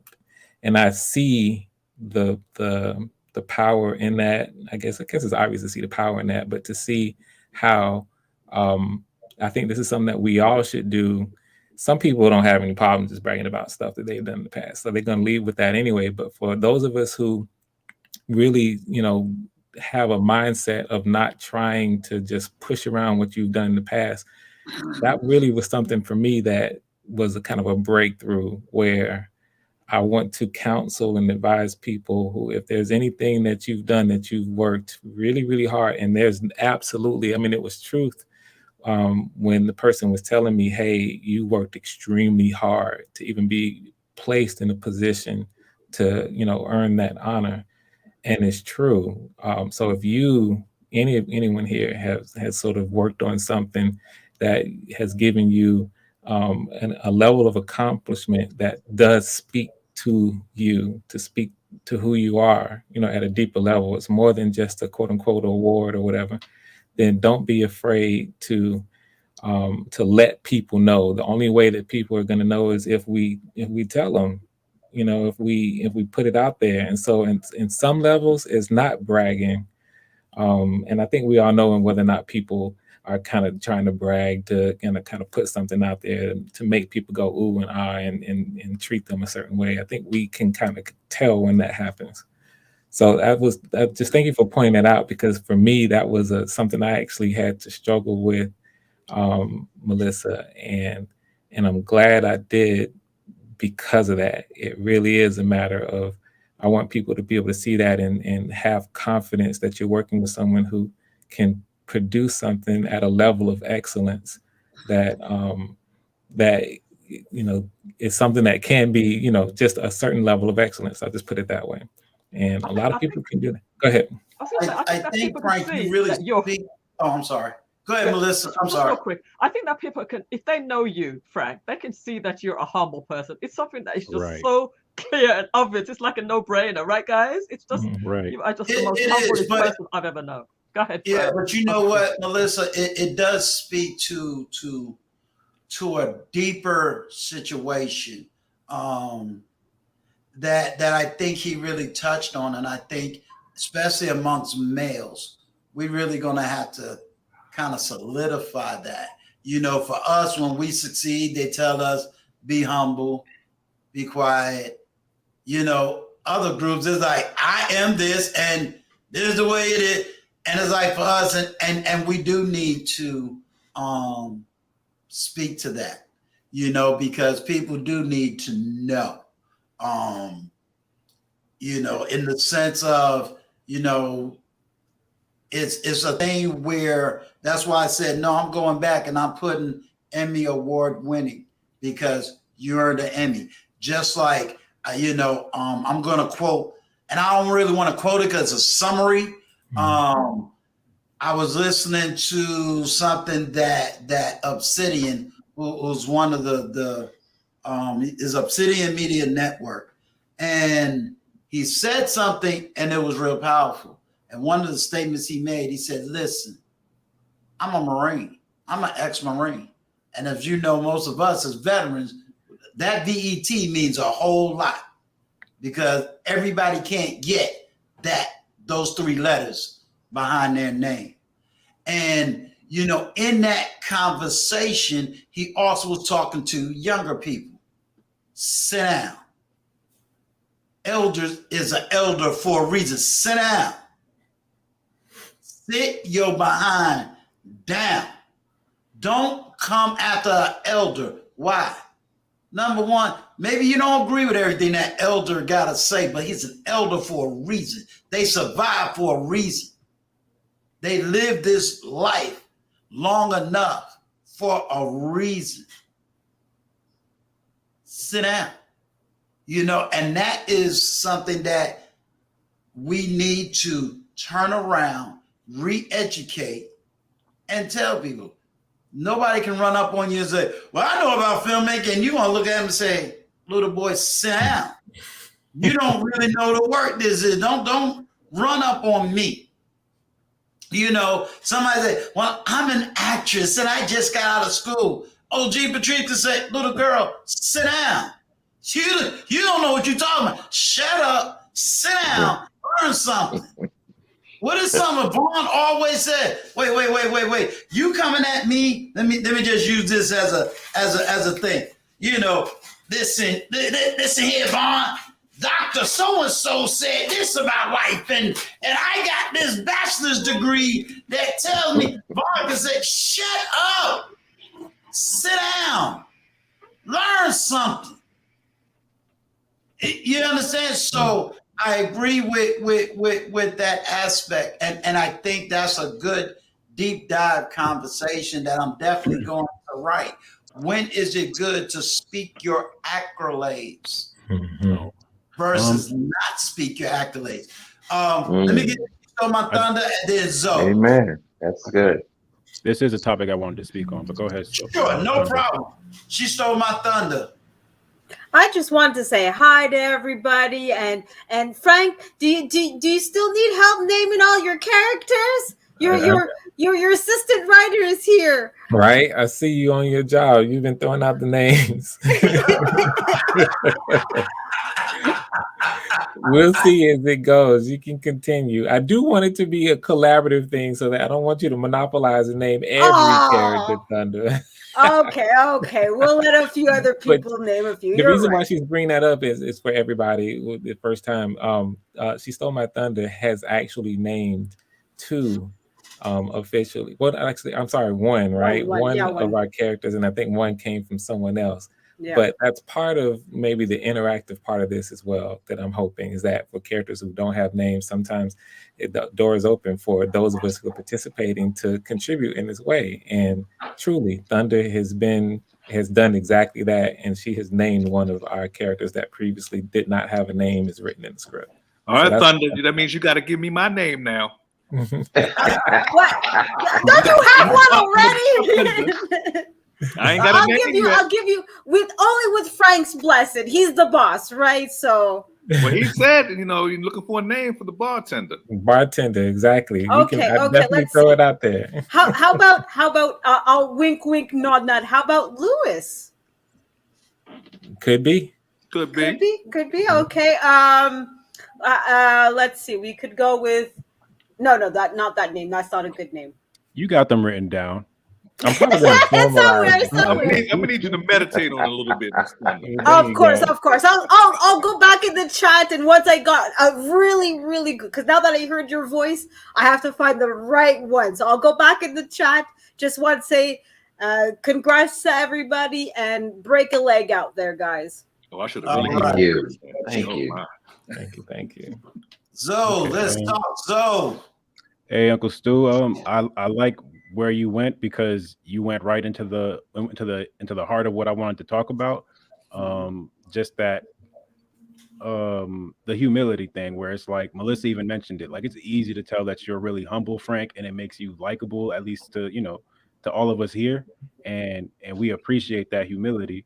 Uncle Stu was saying, like, how to wear that title, and it's like, for you, I think it's probably more obvious than it seems. It's just that you want to wear it as a responsibility, as a standard for you to live up to.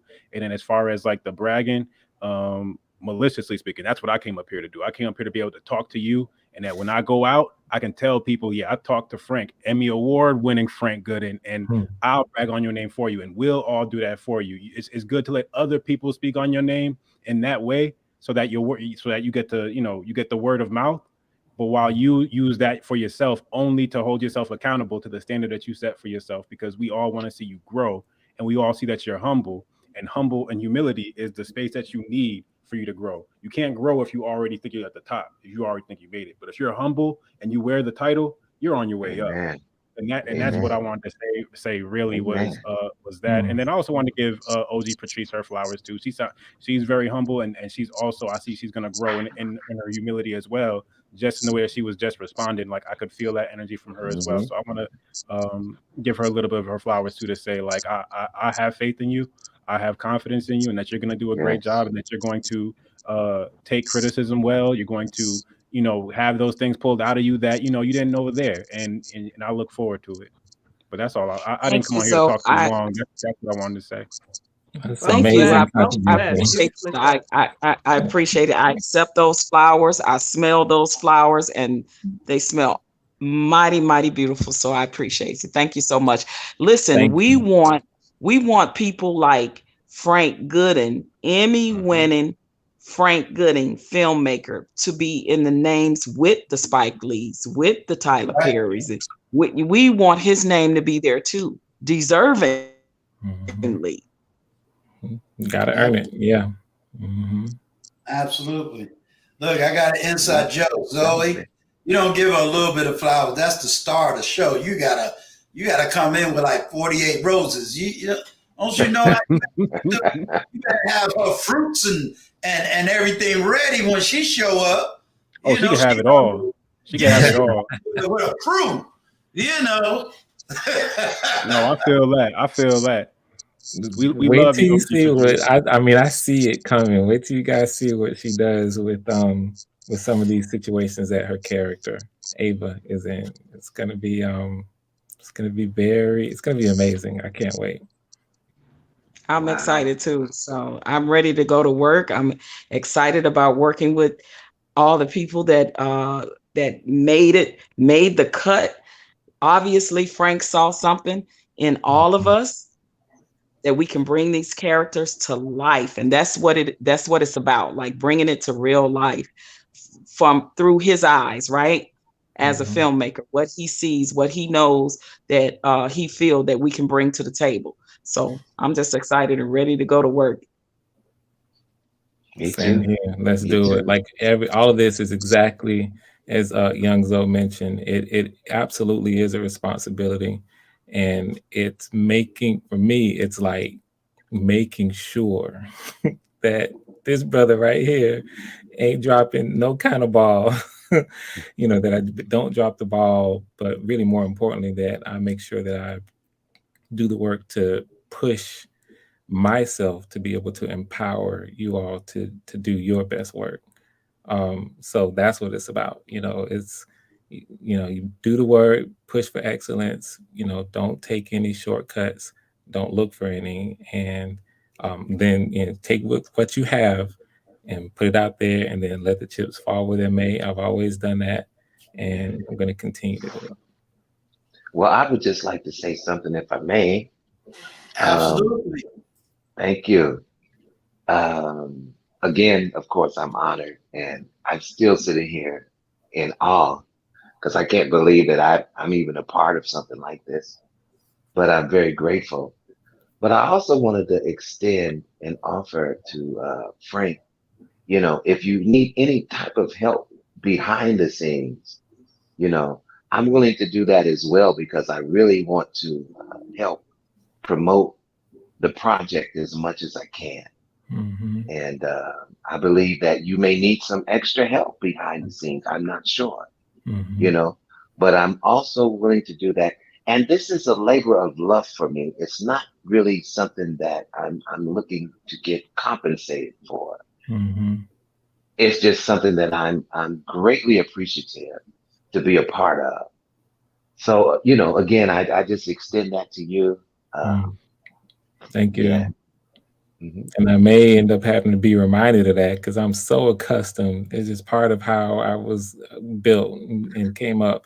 So accustomed to just really taking responsibility to make sure that, things have. So when the time comes, and it probably will, I think I need to be intentional about saying, okay, this is where we all need to come together. We're going to squat up and we're going to, for now, I would say for everybody, please just tell people, hey, this is an interesting thing that's coming.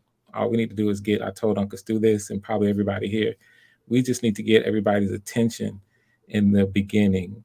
And I think that the quality of our work is going to keep their attention as soon as we get the eyes looking at what we're doing. So just tell everybody what we're doing as much as you can. And, we have it's not just me, we have some really brilliant people from all walks of life, and what you do in real life as a part of this process, we can all come together and we can kind of be intentional about the way that we do some things so that we can get as many people as possible looking at this beautiful thing that we're all coming together to create together. Awesome. Awesome. Does anybody in the chat want to come up? Because I think we've said it all. I'm gonna hop off right now. I only came on to give flowers out to, I'm just loving what I'm seeing so much, and what I was hearing when I wasn't watching, while I was playing in the background. I was like, let me at least do this part, so I know that like tomorrow I'm gonna find a way to say, yeah, I spoke to Emmy Award winning Frank Gooden, and I tried to give him his flowers. That's gonna come up in conversation. That's right. I'm gonna brag on you. You don't have to. I'm not saying you don't have to brag on you. Just count on me. Count on some of the other guys here. Count on everybody else to say, look out for Frank Gooden, because it's important, and it makes me proud to do that. I like to brag on others before I brag on myself. I know I have my own problem with bragging. Like, I'm one of those guys that somehow I will let it slip. But the way that I've been correcting that is finding other people to brag on. And you definitely that for me right now, Frank Gooden. I had to let you know that face to face. And, thank you, Uncle Stu, for giving me the platform to say it. But I'm going to be speaking on your name here for it in the most positive light, and that I'm expecting you to to hold to your standard and to like Vaughn said, like when you need help, reach out, know when to bring us all together and say, hey, this is what we all need to do right now, because you're in a position of leadership. I respect it, and it's earned and it's deserved, and you just need to know that from the people around you. But good night. I appreciate you, Young Zo. Appreciate you. Appreciate you. Thank you, Zo. Much appreciated. Then we got Gail Lockett that night. She been running it, boy. She big time. Gail, how much it gonna cost me to get you to come up, Gail? Gail, I'm busy. You got like $500 super chat on Gail's, that's just for her to say hi. She big time. She doing it. She on our side now, so she's like, "Hey, you seeing exactly what's going on." Yell at night. She doing big things. She's doing big things. Now I don't. Sure, go ahead, Tree. Oh yeah, I just want to say I don't believe I've met Derek Quicks, so can we get an introduction and as to what role he's playing too? Because I don't think I met him when we were making when Frank was making the announcement. And Q Love, I'm not sure if he's also a cast member as well. He sure is. Okay, I would love to meet them and what roles they're playing. Go ahead, Derek. See, Patrice, you're a little late to the game. Yeah, she's a little late to the game, and I'm still disappointed because the star don't know. But it's all good. I love it. Just give you another chance to jump in. You know how those stars come in, I'm feeling some kind of way right now. This is good, though. This is good. Because this gives you a chance to jump right in again, Derek. Well, Patrice, of course, my name is Derek Quick. Now, I auditioned for Bianca's father, so Brian got that. He's just the man. That's what I was sharing. Oh, wow. I just, I thought this voice would carry me over to that role, but I'm thankful that Frank saw enough in me that at least he gave me the bartender. And I'm gonna tell you what. Okay. This is gonna be a very special bartender. I'm gonna tell you that right now. This bartender gonna help change some lives. Cause that's what it's all about for me. That's why I believe it's divine that not only am I here, but you all are here. I believe each one of our steps are ordered by the Lord. And I was sharing earlier, even with the title of this film, Life or Death, I just believe death and life are in the power of our tongue. And we have to be very strategic in what we say. I love all the kudos we're giving Frank because he deserves it. And I was telling him and sharing with the group that I was very thankful that he was obedient to what God was sharing and what God gave to him to allow us to be a part of this project. I had spoke some things in my life. That's why I know it's so divine, because I was sharing with Frank that, people always told me I had this nice voice, and I always wondered, well, what can I do with it? I do theater. I've been in a lot of theater projects. I've been in commercials, independent film. Yeah. So I wanted to do something with my voice, and I prayed and I spoke that to God. And now he has led me to Frank, to this particular project. That's why I know it's divine. And I told Frank, I said, this thing is going to go big. Not just because Frank is doing it, but because I'm in it, because I believe in everybody. There you go. And I'm saying it humbly because I'm just a man of faith. Like I said, I've never met Frank in person.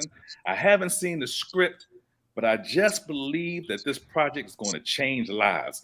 And he shared, now you weren't here earlier, but he shared some testimonies. Some people, they were crying because of the last project he did of Love Trap. The impact that people had watching that film, that's what I saw in my spirit when it came to this project. And those testimonies confirmed with me. I was just smiling and happy. I was like, okay, God, I know I'm on the right track. I know you are leading and guiding all of us in this path. And I just believe, and I was sharing with everybody, that who you connect to, you gain from. And I believe that what we are connecting together, we're going to gain a whole lot. And I'm just so thankful for you, Patrice, because I can tell you're very experienced. Now, even though I'm experienced, I still get nervous. So I still feel like I'm a newbie. So whatever information you can give me, please, I mean, share it, because I receive very well. Somebody seems to be trying to call me, I think. We're going to have fun. We're going to have so much fun. Hey, can I ask Derek a question as well? Yeah, sure. If your phone will stop ringing, can you hear me? They ain't gonna stop trying to get through. Like, get on top of it, Derek. You're a star already. That's the way. Oh, thank you. I think that's Derek's phone. I don't know if you could hear me, but can you talk about, because you're not a newbie to this, really. You've had projects before. Can you talk about some of the projects that you've had in the past? Now, Derek, do you want to get that phone call? Huh? Do you want to get that phone call? I think it was mine. I don't even know who was calling me. I guess that maybe people just calling me now. I don't know.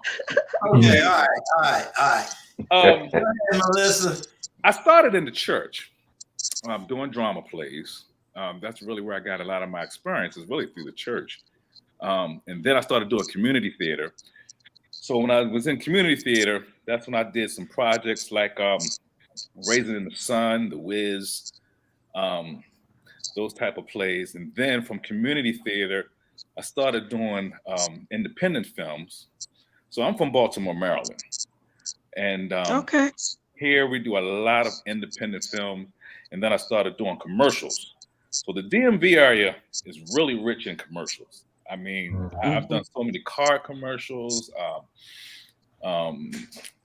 just a lot of different commercials. And then from that, I started doing voiceovers. So even though acting is my passion, I work for the government. So that's really my 9-to-5 job. That's the job that pays the bills right now. But please, I'm trying to retire early because I want to act full time. But even on my job, I do voiceovers. Pretty much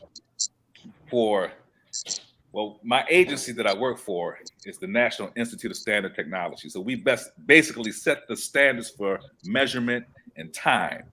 So when we have guest researchers come to our facility, I'm the one where I explain what we do at NIST. So they have different videos and little cartoon things. So I have been doing a little bit of videos, kind of what we're doing, but not like a novel like what Frank is doing. Just some little commercial things. But that's where I am right now. So I have a couple premieres. I had like 6 premieres this summer alone, 6 movie premieres. So I've been really, really, really busy. Yeah, like Patrice said, you're not a newbie. No, he's not a newbie. I'm listening to that. No, you're not a newbie. Absolutely. But I will say this, Derek, you 100% right. As long as I've been in the industry as well, I still get nervous too. I still get nervous. You know, it's a natural thing. But the thing about being seasons is you learn how to hone it, right? You learn how to hone it and channel it differently, as for like maybe some newbies that are up here that don't know what to do with the nerves, don't know how to, you know what I mean? So hopefully you and I, people like you and I, can be examples for them. Right. You know? So, you know what I mean? And helping them when the nerves is getting the best of them or whatever, you know? Yeah, usually when I get nervous, it means I'm great. I'm gonna do well. Exactly. I do well. Don't be afraid of the nervousness. And Derek, I wouldn't advise that retirement. I am retired. And guess who pulled me out of retirement? So, yeah, I don't know if you're ready for retirement. I thought I was ready. I thought I was gonna go to way on the other side of the West Coast. Right. You know, hang out with Bond, drinking pina colada. No, I'm stuck. I'm right back in work. I got to travel with Patrice. You know, I gotta travel with Patrice, Bond, all of y'all. You know, I got to retire to do that. And I'm right there with you. I'm in the DMV area too. So, you know, it was like, boy, I was sitting back relaxing. Now I got to go back to work. Yeah, I got to go down to Florida and meet Frank. You know what I'm saying? I'm on my way. I got to meet Frank, Melissa. Melissa's in Florida too. Yeah. Yeah, Melissa's in Florida. There's a couple of people down there I got to go. Then I got to sneak into Georgia. Who's in Georgia? Georgia? A lot of people in Georgia. You got TLA in Georgia. Yeah, You got a lot of people in Georgia. So you got Before the Billions is in Georgia. You got Homestead Tropical is in Georgia. There's a couple of YouTubers that I'm connected with that's down there in Georgia. So Well, I was referring to like the cast, pretty much. I was asking. Yeah. Oh yeah, I have to go through and see. I actually know, but I'm gonna have to catalog where everybody is from. But that's Yeah, a and that'd be beautiful part great about if possible for those that could maybe even afford to meet up or something at some point. I have no problem with that. I'm hoping that I get to meet Frank in person. If I don't make it to Florida before April, I hope to meet him at the Las Vegas Black Film Festival, which is in April. So And I'm gonna hopefully plan we'll on that too. yeah. Okay, so when is the Black Film Festival? April? Yes, the I'm gonna have to Las get Vegas that. Black Film Festival is the last weekend in April. That's Okay, good so timing for me. that means we'll have this done before then, right? So that means No, actually, we'll be it'll still be going. It's gonna lead into, if things go like I'm thinking, mid-April. Actually, so that's something we can plan out and work out though, because I'm gonna plan on that. I pray COVID don't hold us Well, back. yeah, filmmakers from all over the world comes to this. Like I've met filmmakers from overseas, New York, LA, Georgia, Detroit, like just Illinois, like all over the world, because they solicit their films to the founder, which is a Black woman. Her name is Miss Michelle. She is the founder of it, and then she's had Louis Gossett Jr. has been a speaker. What's that lady name that played in Dreamgirls? you talking about the forget her star of it? Jennifer Hudson? No. She played in the original. The original. She the older one. The original. She played. No. She was also in the movie with Whitney Houston, Angela Bassett, Leela Rashawn, Loretta Devine. Loretta Devine. Yeah, There Loretta you Devine go. was a speaker. Leon has been a speaker. Yeah, I mean, she flies them in as a guest to be a guest speaker to talk to filmmakers, to talk to actors and actresses. She have workshops.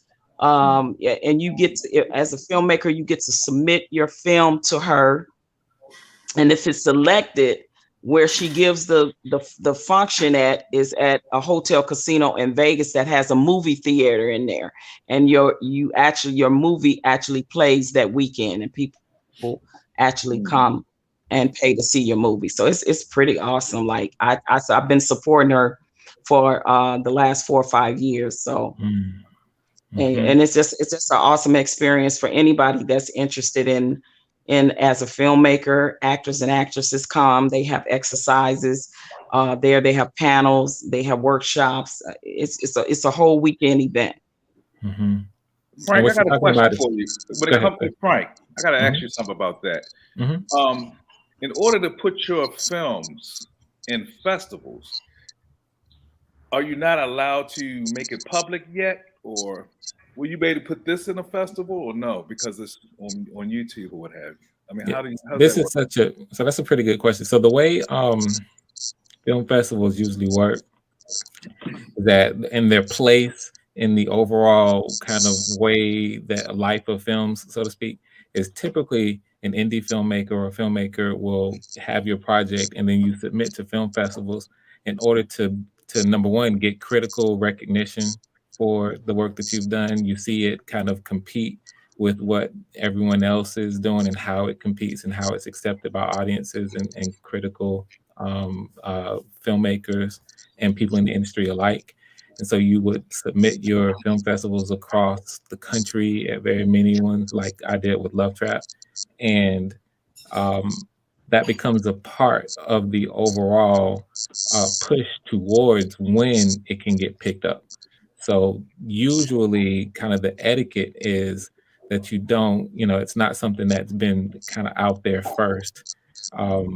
Usually the etiquette is, in fact, a lot of the film festivals really prize worldwide premieres or premieres in some way, because it's like their festival is the very first one that people can even get a chance to see it. So generally speaking, you do put your stuff out before it's kind of publicly out. Now, when it comes to this project, this is it's a different, as we all know, it's a very unique project. It's not a film per se. We are kind of doing a live adaptation of a graphic novel, which is based on a screenplay that was first written for film.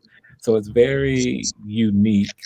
But here's the interesting thing, and this is why there probably is going to be some synergy, Patrice, when I connect. And I did make an initial connection, and she was open, and I just need to call her and follow up with it.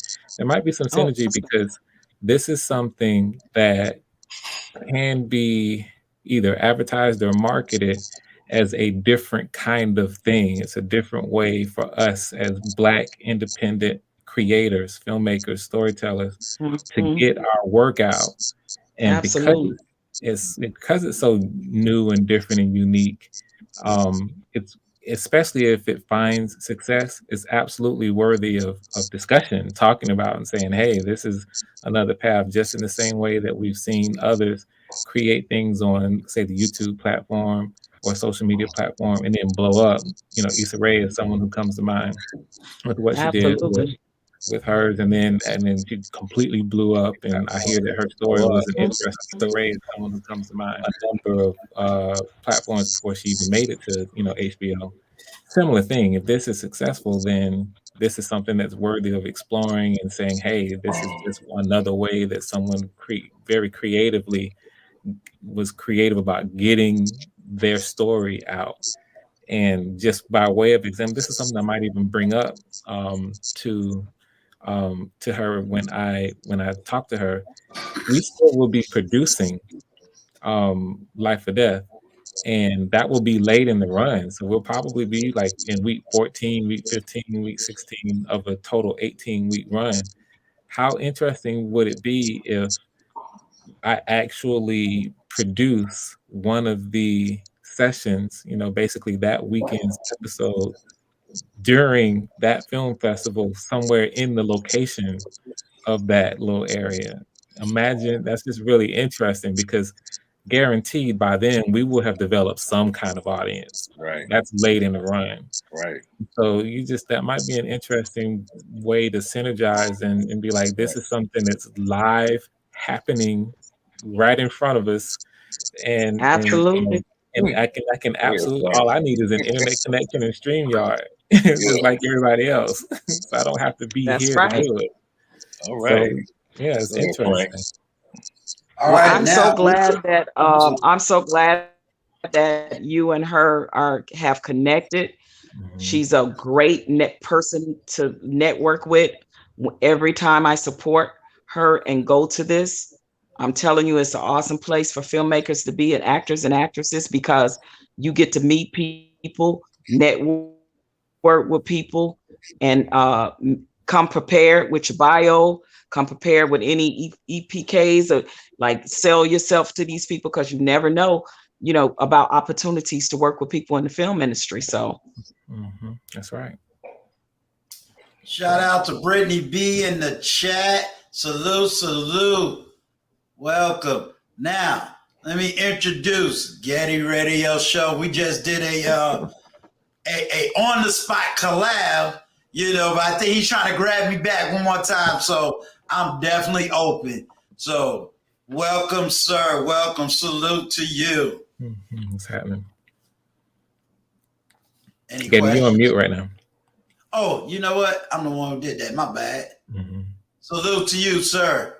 Salute to you, brother. Thank you for having me, man.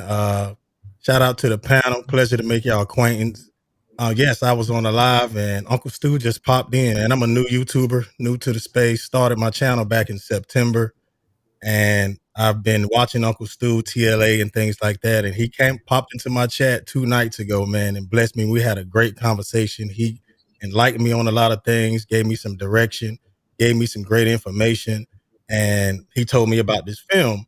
And I said to Frank Good, man, you made the right choice. You picked the right person, man, because he's actually really a genuine guy. And he blessed me with a lot of great information that he did not even have to give me. And it was a great conversation. We talked for about an hour and a half, and we laughed. And he actually enlightened me on a lot of things. And I think I pretty much got a direction that I want to go in, because as far as my YouTube channel, because I told him I was struggling with finding my voice here on YouTube, because I have a large array of interest that I'm interested in. I like sports, celebrity gossip, crime, I'm interested in a lot of things. And I said, man, I'm just struggling in finding my voice, because I don't want my channel to be like a monolith. I don't want to focus on one thing. And he gave me some advice on how I can put all of those interests that I have in there. And it's just, it was a great conversation. I just want to show him the same love that he showed me and pay it forward and jump into his live, man, because it's only right. Right. You want to know what's funny, Frank? I'm going to let you speak to that finding voice. He's over the 1K mark. I'm trying to get to where he's at. Wow. So talk about humility. It's like, wait a minute, I'm trying to get to where you at, Hey, Uncle Stu, that was an accident. I swear, I said it was going to be a year for me to get to 1K. I didn't even imagine that people would even subscribe to me at that rate, but it actually happened, man, and I'm humbled by it. And it shocked me. And trust me, brother, you're gonna surpass me. You're gonna blow me out the water. Which is why I'm trying to be cool with you now. Like I'm just saying, don't forget about the little folk when you blow up. You dig what I'm saying? You're already in movies. You're already doing film right now. You know what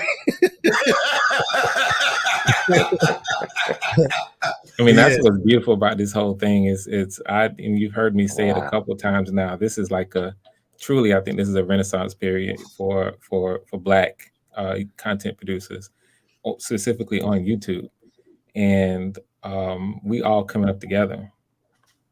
So this is just the very beginning. A year from now, we're going to be looking back like all of us, like, what are we doing? I love here? the community. I love the networking. And the lead attorney said something that really resonated with me. He said, look, in this day and time, you can't make it on YouTube if you don't get out here in these streets and collab and jump in people's lives and network with people.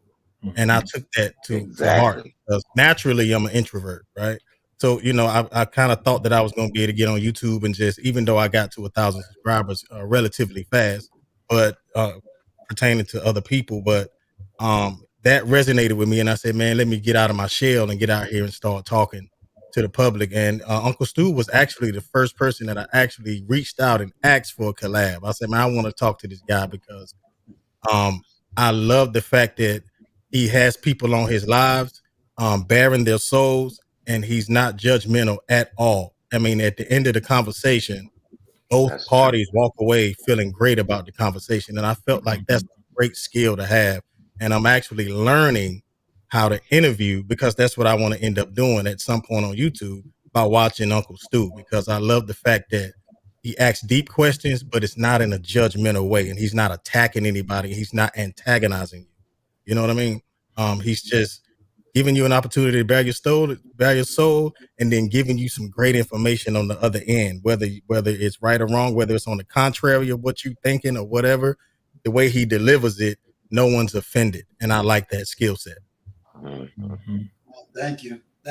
Yeah. Frank, can you talk to that finding voice? I think a lot of us, especially if you're, we talk about finding voice, whether you're doing writing or you're doing, some form of production, whether it's in music, finding that thing. OG Patrice kind of, eased on it when she talked about, hey, although I got all this experience, I still have to, take that script and claim it as my own and finding that voice.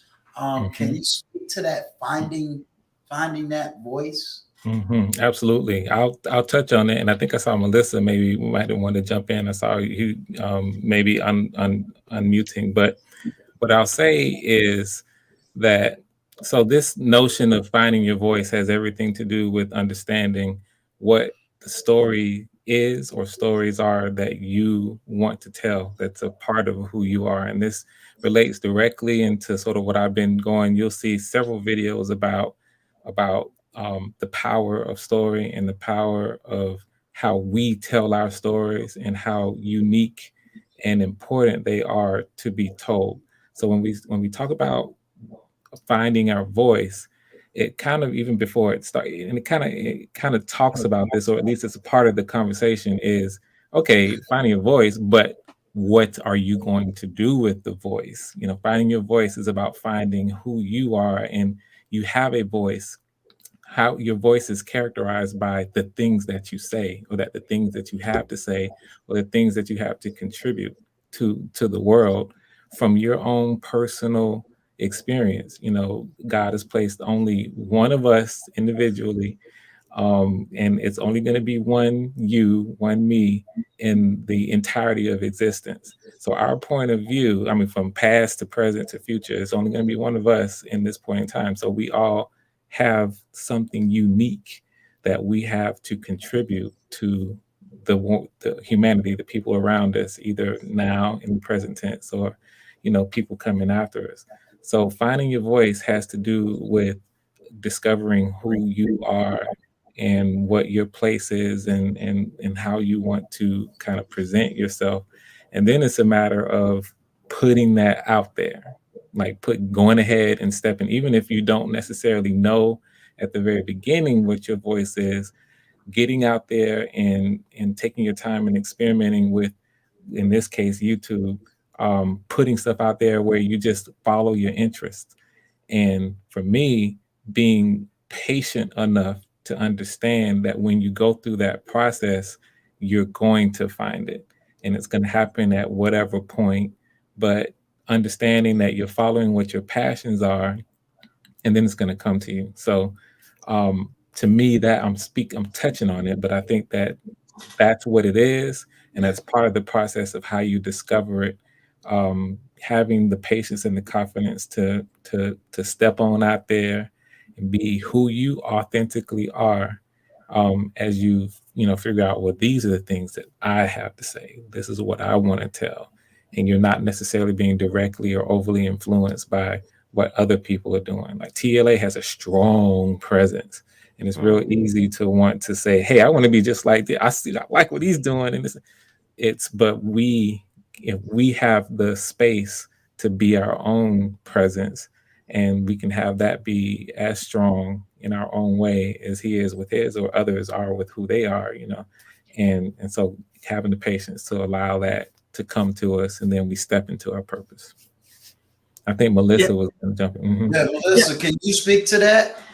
Not necessarily speaking to that, but I just wanted to just give Getty Radio Show a big shout out, and just to encourage him to carry on. And you are part of a family. I found you yesterday through somebody else. I can't remember who it was, but we're all in the same thing together. So I just want to encourage you. And I was meant to come up on your panel yesterday, but I was getting ready for my show. And as soon as you mentioned the word, that was you. That was me. Yeah. That was, well, nice to meet you. Very nice to meet you too. As soon as you mentioned the word, you mentioned that you were hungry, and I realized I hadn't eaten before my show yet. So I went and ate quickly, and then I had my show at 8 o'clock. So there was just no way for me to jump up. So it's a pleasure to be on the platform with you right now at this moment. That's to make your acquaintance. I'm humbled by this. Yes, I eat one meal a day, and by a certain time, I'll be starving. I ain't gonna lie. I'll be trying to fight that thing. Everybody say I can't eat until this time. So, man, I was hungry. That was about what, 7 o'clock, something like that. I was starving. That's the way to do it. Getty's talking about intermittent fasting right now, and there's power in that. Yes. Oh yeah. Absolutely. Wally, put Getty's it is. In the chat for me, lost please. a few pounds. I said I'm trying to get myself back ready for the summer. I figured I might as well do it now. So I'm 25. I think I'm 25, 30 pounds down right now. Good. And how long you been doing the fasting? Yes, one meal a day, and I don't eat. I eat one meal a day, but I don't eat any carbs either. So it's just meat and vegetables. protein and vegetables. You're doing it the right way, bro. And I have my carbohydrates on the weekends. So I may have some carbs on the weekend, but during the week, no carbs. That's it. And I'm 15 pounds down. So I've really been working at it, you know, and it's just, you have to just make up your mind and just do a change. You have to, there has to be a shift in your routine in order for you to see progress. And so I didn't even realize that I had lost 15 pounds, you know, and that's quite a bit actually when you think about it, because 1 pound is very difficult to lose. So, you know, but yeah, wow. You know, they dropping game. Pay attention, chat. Yeah, so if you are right now. Well, I'll tell you, if you are diligent, if you are diligent and consistent, you know, come on. These things will come to pass. You know, but you do have to do the work, you know. 80% of it is what you eat. 20% of it is exercise. Yes, that's it not is too bad. definitely 80-20. That's not too bad. You're absolutely right. Tell you something else that you know, I just got finished getting just yesterday. A story to tell. Salute to you. I like that title, story to tell. Yes, yeah. I got an awesome YouTube page as well. Yes, absolutely. I tell you something else. Well, Frank, you should hear his voice. You should hear a story to tell's voice. He has a very distinguished voice. That is true. That is true. A story to tell. I'm gonna drop the link. I know you just getting here, but can you allow the Emmy award-winning Frank Gooden a chance to hear your voice? I love it. But I tell you, Ron, I am going to be putting something together. I'm trying to find a healthcare professional that's going to come on the platform. I just got finished getting a colonoscopy, and as you know, that's very serious. Especially for African American men. Yes, it is. Good for you. And you know, I'm already was 10 years too late, but by the grace of God, he was able to do what he needed to do before it got worse. So, you know, that was very serious situation. Yeah. So, you know, I escaped a lot of things that most African American men do not escape because we don't go and get it done.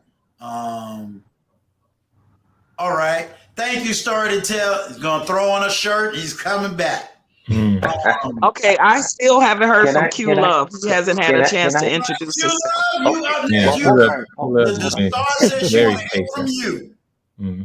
Can I just say something real quick?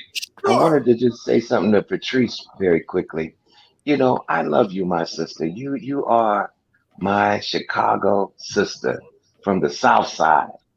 And every time that I hear you speak, you remind me so much of my family because they speak the same way.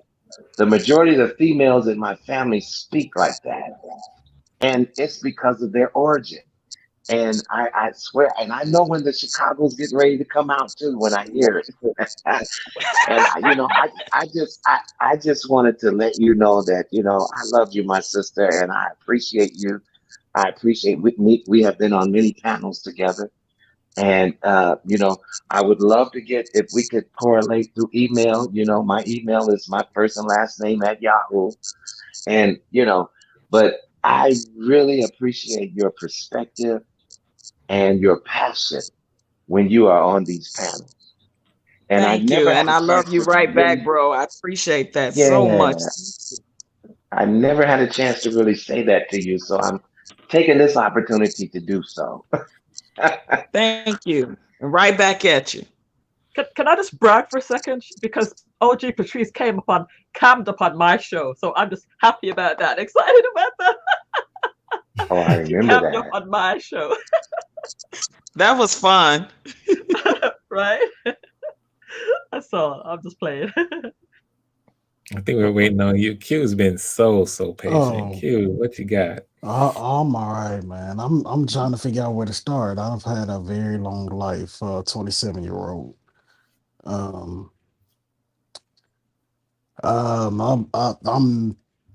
sort of a newbie to acting, but I'm not at the same time. I've been doing it a good bit of my life. I've been in plays here and there. I've been in I started as an understudy in a play when I was about 14 years old. From there I started doing theater at school whenever I'm not busy with the marching band. My senior play, I got the lead role. Also, a couple years ago, I was in a supportive role of a stage play out here in the Wiregrass area in Southeast Alabama, called From His Prison Bed to Yours. I've other than outside of acting, as far as what you were speaking to earlier about the nervousness, I really don't get that so much because I guess I'm used to big crowds. Growing up in marching bands, performing in front of thousands of people, and giving it my all, even sometimes completely embarrassing myself. I've kind of gotten through nervousness. I'm a Navy veteran. I'm also a graduate of Full Sail University Music Production Program. I am current in, as I said earlier, I'm very grateful of Frank coming to me with this opportunity to become part of his legacy. And anyone in my life will tell you I'm all about building legends. And so becoming part of the legacy of Emmy Award-winning Frank Gooden, sorry. I'm just very grateful of that. I'm sorry, I'm just all about gold. So anytime I say G is gold. I'm just all about building legacies. And I told Frank earlier, I was very, very humbled when he reached out to me, because at that point I was jobless. I had been jobless for years after coming out of the Navy, coming into this area that I know no one, I know nothing in this area, no connections, constantly reaching out to people, trying to gain access in some type of way to finally accomplish my dreams. He reached out to me, and all of a sudden everything just clicked and aligned. Everything that I've been trying to do, from people reaching out to me, trying to get me to produce their music, to me finally working in audio, in the audio field, running sound for live bands, and being a manager for the drive-in concerts that we had going on during COVID for bands like AC/DC and Bon Jovi and all of that. And all the way to now I'm a car salesman, and just everything. I've been completely blessed. Also, I did a little bit of modeling at a young age. I've been recognized for a lot of things. I'm sorry, I'm just all over the place. I'm just trying to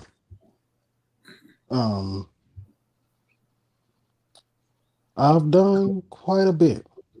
It's a bit much to be saying on this platform. I just don't want to. I'm a supportive actor, and I'm going to be supportive on this, and I'm not trying to outshine the star of this, which is Emmy Award-winning Frank Gooden. All right. Well, salute to you as a vet. I also am a fellow vet, so I'm United States Army, so I totally get it. you know, I get your backstory. So salute to you. Just to let everybody know there will come a time where I'm going to be pulling all of my great actors and actresses to be on this panel and give a one-on-one interview just about yourself. Let everybody know who you really are, you know. So just be ready for that. You know, OG is my wing woman, you know what I'm saying? Everywhere I am, she is. Everywhere she is, I'm there. So we like two wing people. We just be flying all over the place, you know. That's how it need to be too. Yeah, we be meeting up in these YouTube streets. I tell you. Yes, we do. Yes, we do. But we have a new person coming to the stage, and here he is, the one, the only. A story to tell. Oh man, no. Don't give me no big intro like that, man. You hear it already from man. Of course. Smooth, very smooth. Can't give me no big intro like that, man. Mr. But thank you. I Smooth, appreciate yes, y'all. sir. I appreciate y'all. I'm just just listening in on the process that he was just speaking about, the things that he did. I kind of wish I had the opportunities, because I was not a theater major, I was a communications major, and theater was part of that, but the things that were available at that time with, me going to a HBCU, I wasn't able to pursue it like I would like. So kind of later on in life, I've got that bug, and nothing acting related, just more content creation. A story to tell. Which HBCU? Benedict College. Okay. Where is that? All right. Where is that? Columbia, South Carolina. I'm up here, representing Hampton U. Okay. You know, my sister is a graduate of Central, and my right-hand man is a graduate of North Carolina A&T. And then when I, most of my when I did education, training in that area of education came out of Winston-Salem State. So I'm very familiar with the HBCU system. Yeah, That's North Carolina Central University in Durham. Yeah. Yep. My sister graduated from Durham. Yeah. Okay. Yeah, those are my. I grew up right down the street from that college. Okay. Look, I'm not an Aggie Pride person. Yes. But I get we sneaking all the football games when I was a kid. So. Okay. JT Rain said he gonna represent. Coppin State. I don't know. Story to tell. You might want to really look into voiceover. Like, I'm serious. You have a very distinguished voice. It's very that bass baritone, smooth, kind of reminds me of Barry White, Telling me this. I'm old school. He got that late night voice. We're about to get into some love songs. Like, I'm bringing the ladies over. Let's do this. There's definitely something to pay attention. Go ahead. No, I was just saying that WBLS voice, and for the New Yorkers. Boy, you know I'm from New York. There you go. That is that WBLS. Yeah. Well, if you haven't heard it, I'm sure you have, but definitely you should be looking into it, especially considering the time we're in, where we're just going more and more and more online, and we have things like that where people are just taking advantage of distinctive voices. So definitely continue to pursue that. And just like someone, I think I forget who's mentioned it, but with what's going on with this virus, it's these new waves come, all these new variants coming through, and with the one that starts with the O coming, I don't think people are ready, but we're gonna be. We could very well be right back in the house for a long period of time with that one coming. So, bottom line is this opportunity definitely for you. with the voice performances, utilizing your voice. So Yeah, let me ask you a quick question. even with narrating, I mean, consider Absolutely. narrating as well, like Mhm. anything in that genre. So yeah, absolutely. So So backstage is go ahead. no, I was about to ask you. So outside of maybe like a Fiverr, which I agree, Patrice, with the narrating. I did a few audio books for like my friends who wrote books. I did a couple of those for them.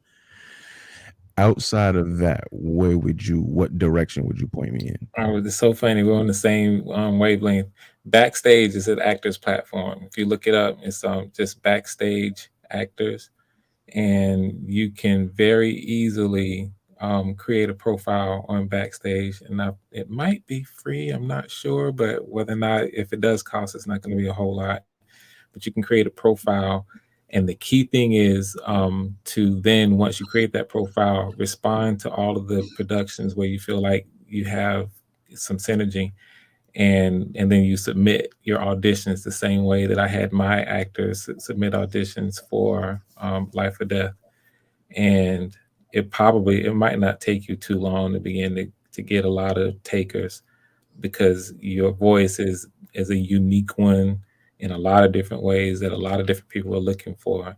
And the competition, there's a lot of competition on Backstage, but I think you have what it takes to be someone who will be selected out of the competition a lot. And I appreciate that, man. I just wrote that down. I'm looking it up now. Backstage, there you go. Google it. And I was told, so if you can add some weight to this, I speak to Shannon, on the back end. Shannon has a YouTube channel as well. Most people probably know him from the Peep Show, but he got his own platform. And he was talking about there's a lot of people that does voiceovers that make great, awesome money just doing voiceovers. Yeah, I've definitely heard you talking about Shannon Rawls, correct? Yes, I'm connected with Shannon Ross. Yes. Okay. Mm-hmm. Yeah, I try to, this is not for me. This is not just a YouTube thing. I don't see myself strictly as a YouTube content creator. When I talk about empowering Black men, is building networks and letting people see Black men work together, doing something productive.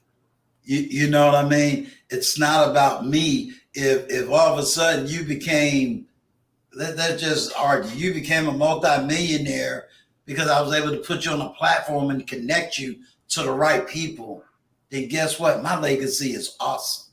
Mm-hmm. When Black women say, well, we don't see any good Black men. Well, I'm constantly presenting the good Black men that's not out here, doing the negative things. They're trying to be productive. They're trying to raise the bar. And then those that has already raised the bar, because I got brothers that has already arrived. I got brothers that's already at the top of their field or game or economic status. And right now they're looking, where can I put some investments at? Where can I put a return on what I already have? So, I'm blessed and humble that people are seeing this platform in many different areas. I got men that already got the 6 figures, and what do they do with it? I got men that's already made it. I got other men that don't get a chance to see. Well, what's an independent filmmaker? What do they do? How do you get into that? What are some of the areas to get into that? And I'm saying, here you go. Here's one. Here's an Emmy Award winning one. So now you get an opportunity to meet this type of person. You get an opportunity to, talk to this person. And this same person is able to give you what you need to move around. Again, I say, but for the women that they don't want to feel like they're left out, like, oh, well, he just strictly looking after the brothers. Absolutely not. I bring you women who has lived life, who can give you understanding about how to be a woman, understanding about you can have your own thing in your own place, but at the same time, how to still be a lady. You know, these are old terms that people don't talk about anymore. Then I'm bringing in Black women that is, you know, now we meeting British Black people. Now I knew they existed, but you know, let's be honest. Most people never heard of British Black people, and the fact that Black Britain's got a history that is just as powerful as our history. You know, Right. so I'm trying to bring that to the stage. Like, do you know what a Black Britain is? Do you know their history? Do you realize how powerful they are as a network of people? And that some of the things we go through in America, they're going through in Great Britain too. You see what I'm saying? So you get to see this. And even you coming here, you know, and humbling this platform, you know, people is like, wait a minute, we heard of him, and you're sharing your narrative and you're sharing your individual story so that people can see you and run to your page, you know, because we think of, you know, too many times we look at subscribers as my people. These aren't my people. Subscribers are human beings. They're not numbers. And so each subscriber is a human being with a story, as you have perfectly matched it, a story to tell. And I want to learn all of the stories to say, you have a voice too. And I think too many times the people that have a real story, they don't get to tell their story because they're blocked out by everyone who got an agenda to hide your story. You see what I'm saying? What is your story? When we look at OG Patrice, what's OG Patrice's story? Why does she move the way she moved? Why does she believe the things she believed? Even if you don't believe it, she has a story. And we need to hear that story. We need to hear her story. Melissa Jane has a story. What is her story?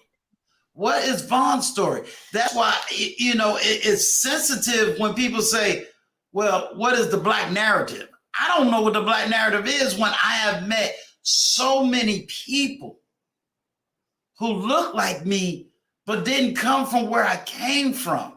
They didn't experience the things I experienced, but there are things that they experienced I didn't experience, and I am appalled to listen to, not appalled, wrong word. I am humbled to hear their stories and like, wow. Stories we can't find in a book because it's their story. But now you can take their story and someone else's story and say, wait a minute, that's a connection. Hey, these two people are together. Q Love said something and it chuckled. He talked about the music people that he did for. And my joke to him was, bro, you Black? Because when I start bringing up Black Sabbath, that's not something Black folk listen to. But that's rock music.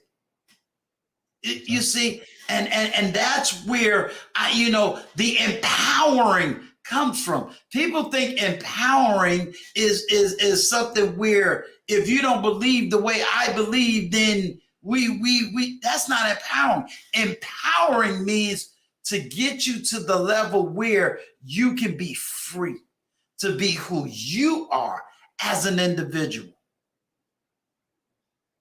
That's the empowering when, as Getty Radio said, when you got your voice and your story and you could tell your story because somebody else got your story and they can connect with you and feel the true community being embraced as one. Okay, let me and shut up. that's why he is passive. I love it. I love it. That's why he's the pastor. Keep going, brother. I love it. Hallelujah. Hallelujah.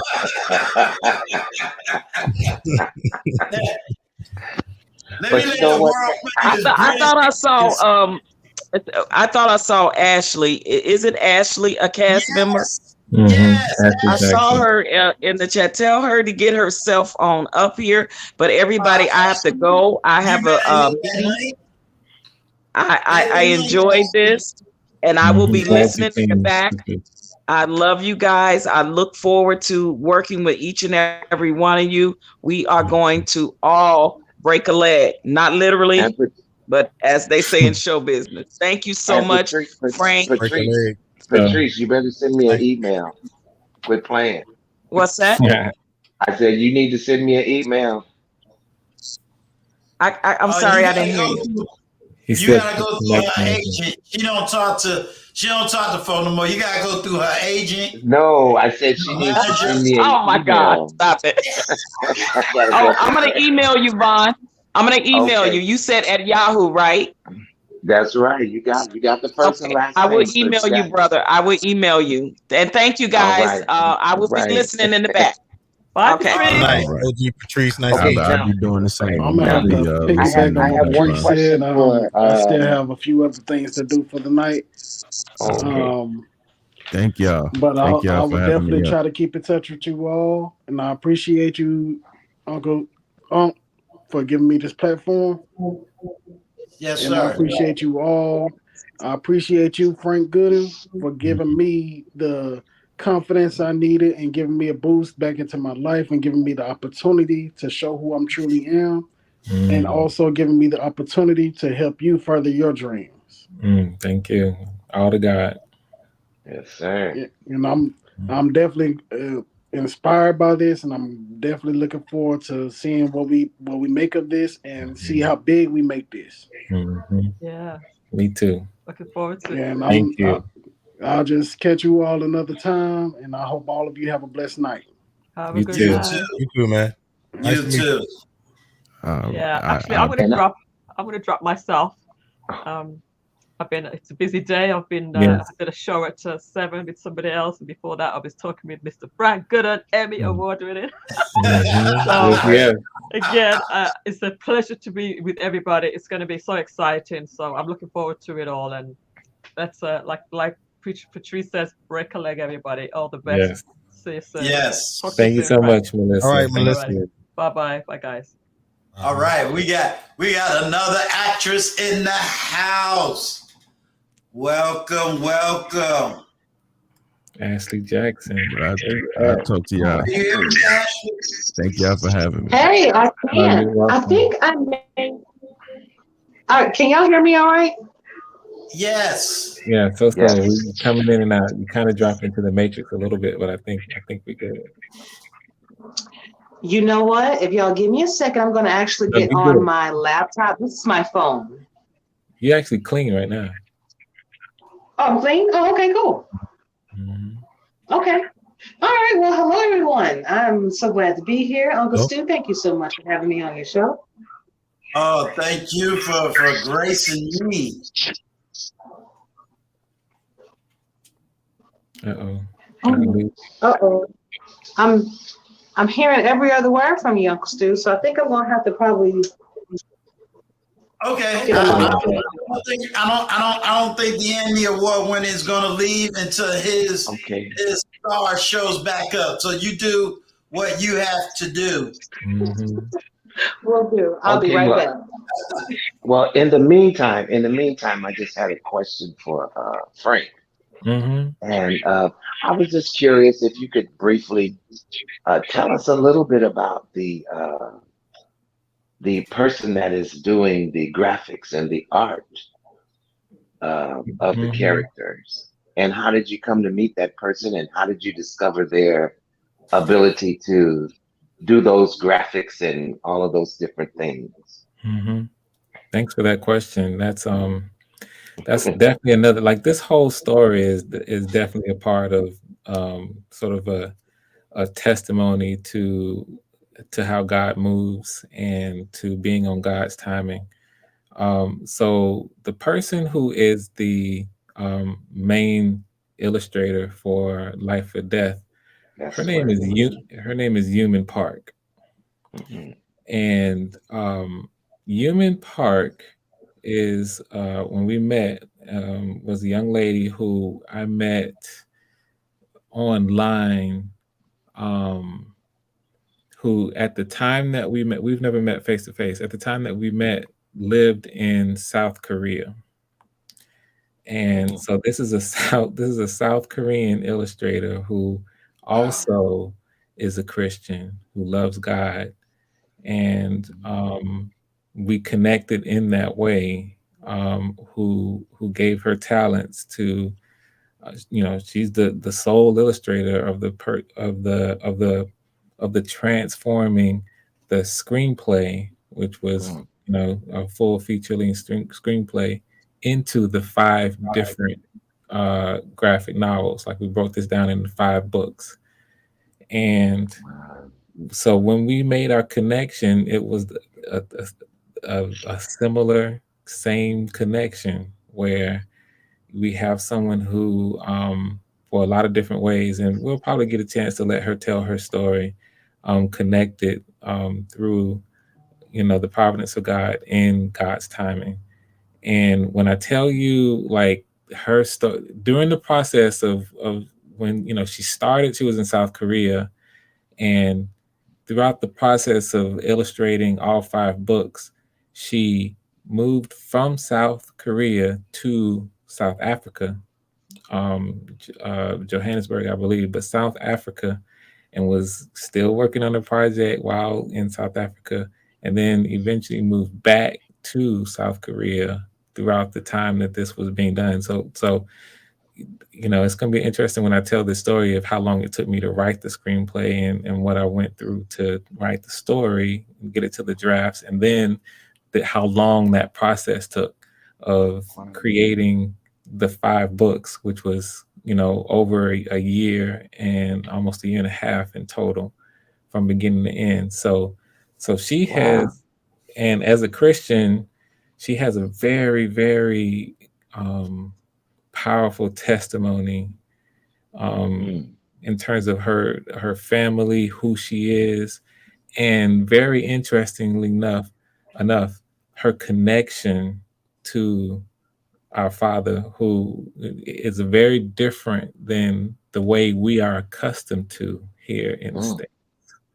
It's very different. And so part of on sort of the spiritual side was me gaining an understanding of sort of where the American church is collectively in terms of the situation that we're kind of in, and how we are so used to being, so we're like very protected. We're very protected, as opposed to the risks that can happen when you are not in a country like the United States, and being a Christian, a professing Christian, and sort of what those are, and just how that connection and the experience and the way that we connect is so different. And so I thank God for her. And she's a very, very extremely talented artist.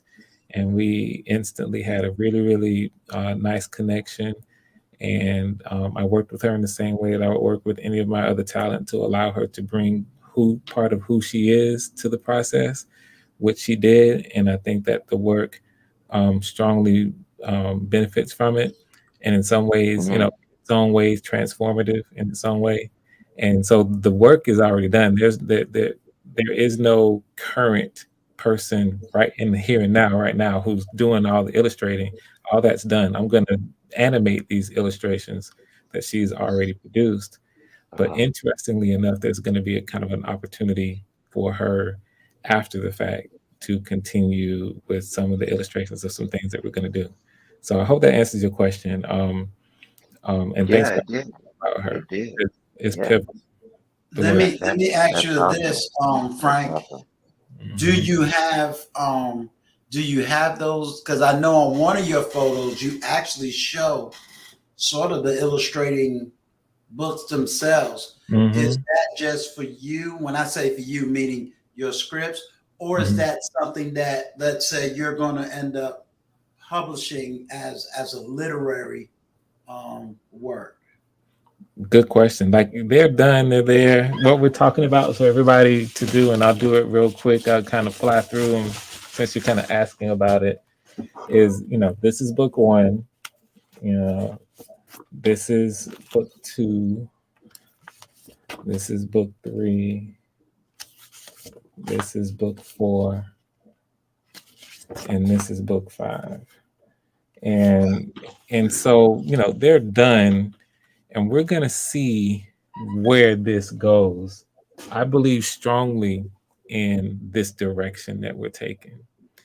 And so we'll see how this part of it, what life there is for it after we complete what we do together in translating this into a live graphic novel experience, is how I'm calling it. Maybe there'll be, you know, I do have several of these kind of printed in hard copy. Maybe there'll be a second run. Maybe these will be vintage one day. Who knows? Because I'm so focused on the way we're transforming the work now that we're about to do, I haven't really given a lot of thought about the form that it's in right now. So that's a good question. But all I'm gonna say is I want to be able to put a coffee cup up here with that production. That's all I need. I didn't need a coffee cup. I would put everything else in a glass case, like, yeah. That's what's up. Ashley, I love that photo you have. That is an awesome photo. That now you can tell a star actor. See, we ain't got classic pictures like that on ours. I know. I'm looking all rugged on my picture. I know. You know, I gotta go to the barber now. You know, they got these professional photos. Wait a minute, that's not me. No, Ashley letting y'all know. She's like, that's not who. You're gonna have to tell us who that is, Ashley. Yeah. To be honest, that was a photo. Okay, so as you guys know, I'm a member of the Esports League, and I am the quarterback of the Arizona Scorpions in that Esports football league. And so this is my the representation of my avatar on there. I didn't have any photos of myself stored on my laptop for me to put there, so that was the next best thing. All right.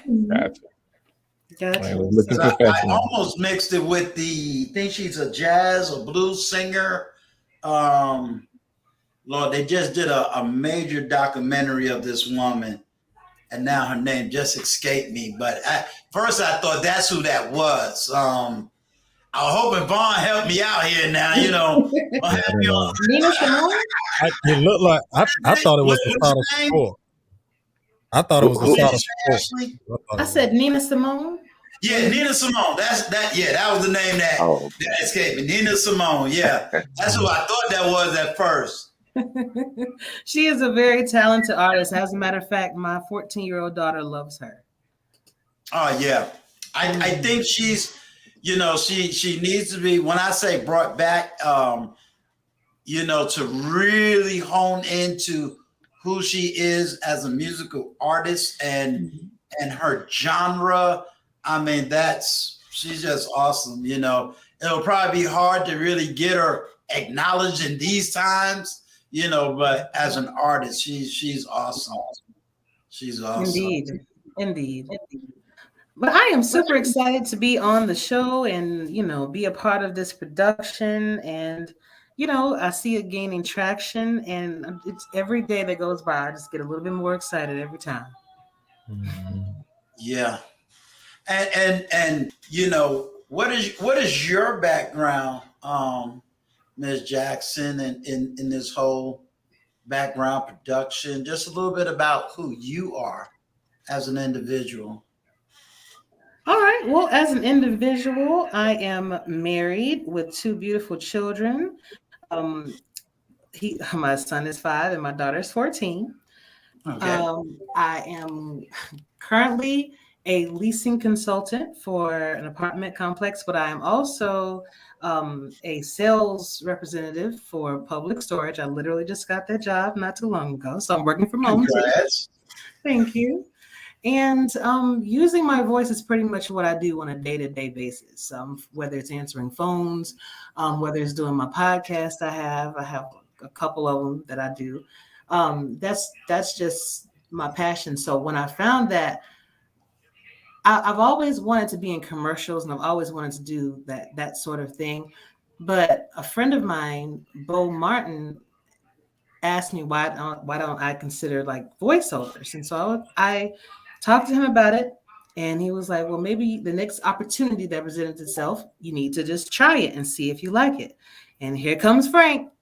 Hey, Ashley, you just need to get a monologue together, and you can try out. And when I tell you the monologue that I put together from beginning, writing everything down, watching it, and actually performing it was 1 hour. I did not know how it was going to turn out. I just grabbed something that I connected with and just went for it. And it's been, a great experience ever since. I do not have any experience with acting or voice acting. This is my first time.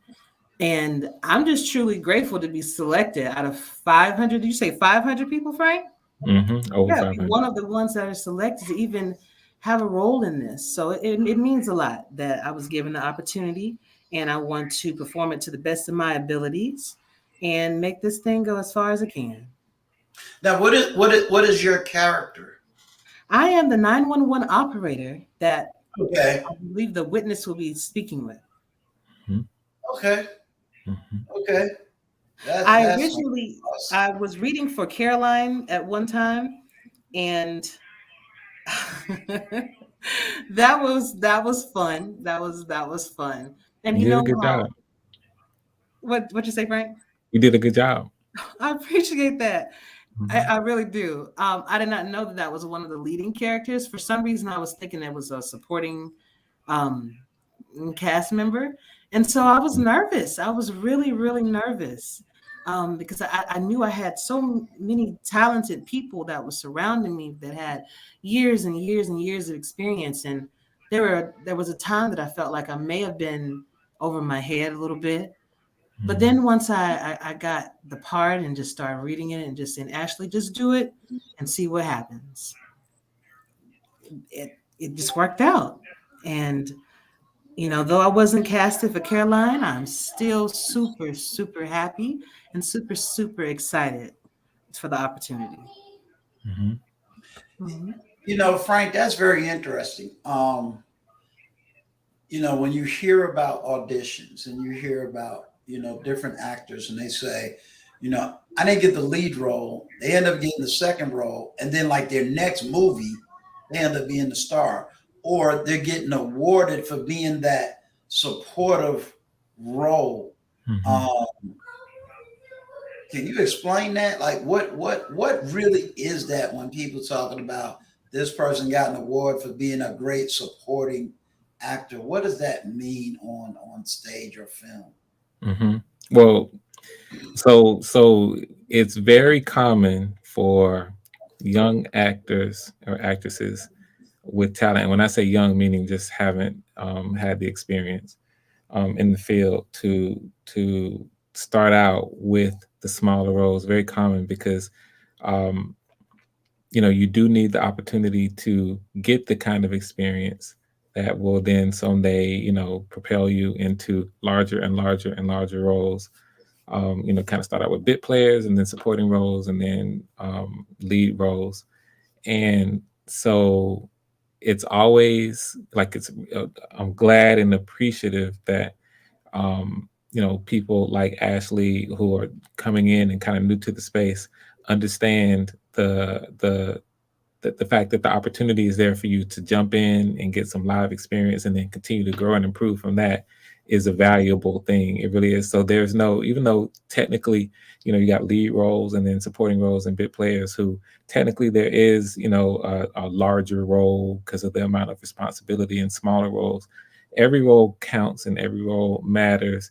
to a storyteller, to a filmmaker like myself, because every role absolutely contributes to the story, the narrative thrust of what you want to say, and everything works together to create the narrative that you want to tell. So when this question you're asking now about, what does it mean to have to say win an award or as a supporting role or supporting actress or actor, all that is someone coming in, stepping into technically a role that is not a lead role, and they step in and they just kill it, they own it. And when this category that was created by the Academy to give honor to those people taking those roles who aren't necessarily the lead roles is just something that is a way for people to recognize the importance of the supporting roles as well, and how they contribute. So even though they're not necessarily the lead, and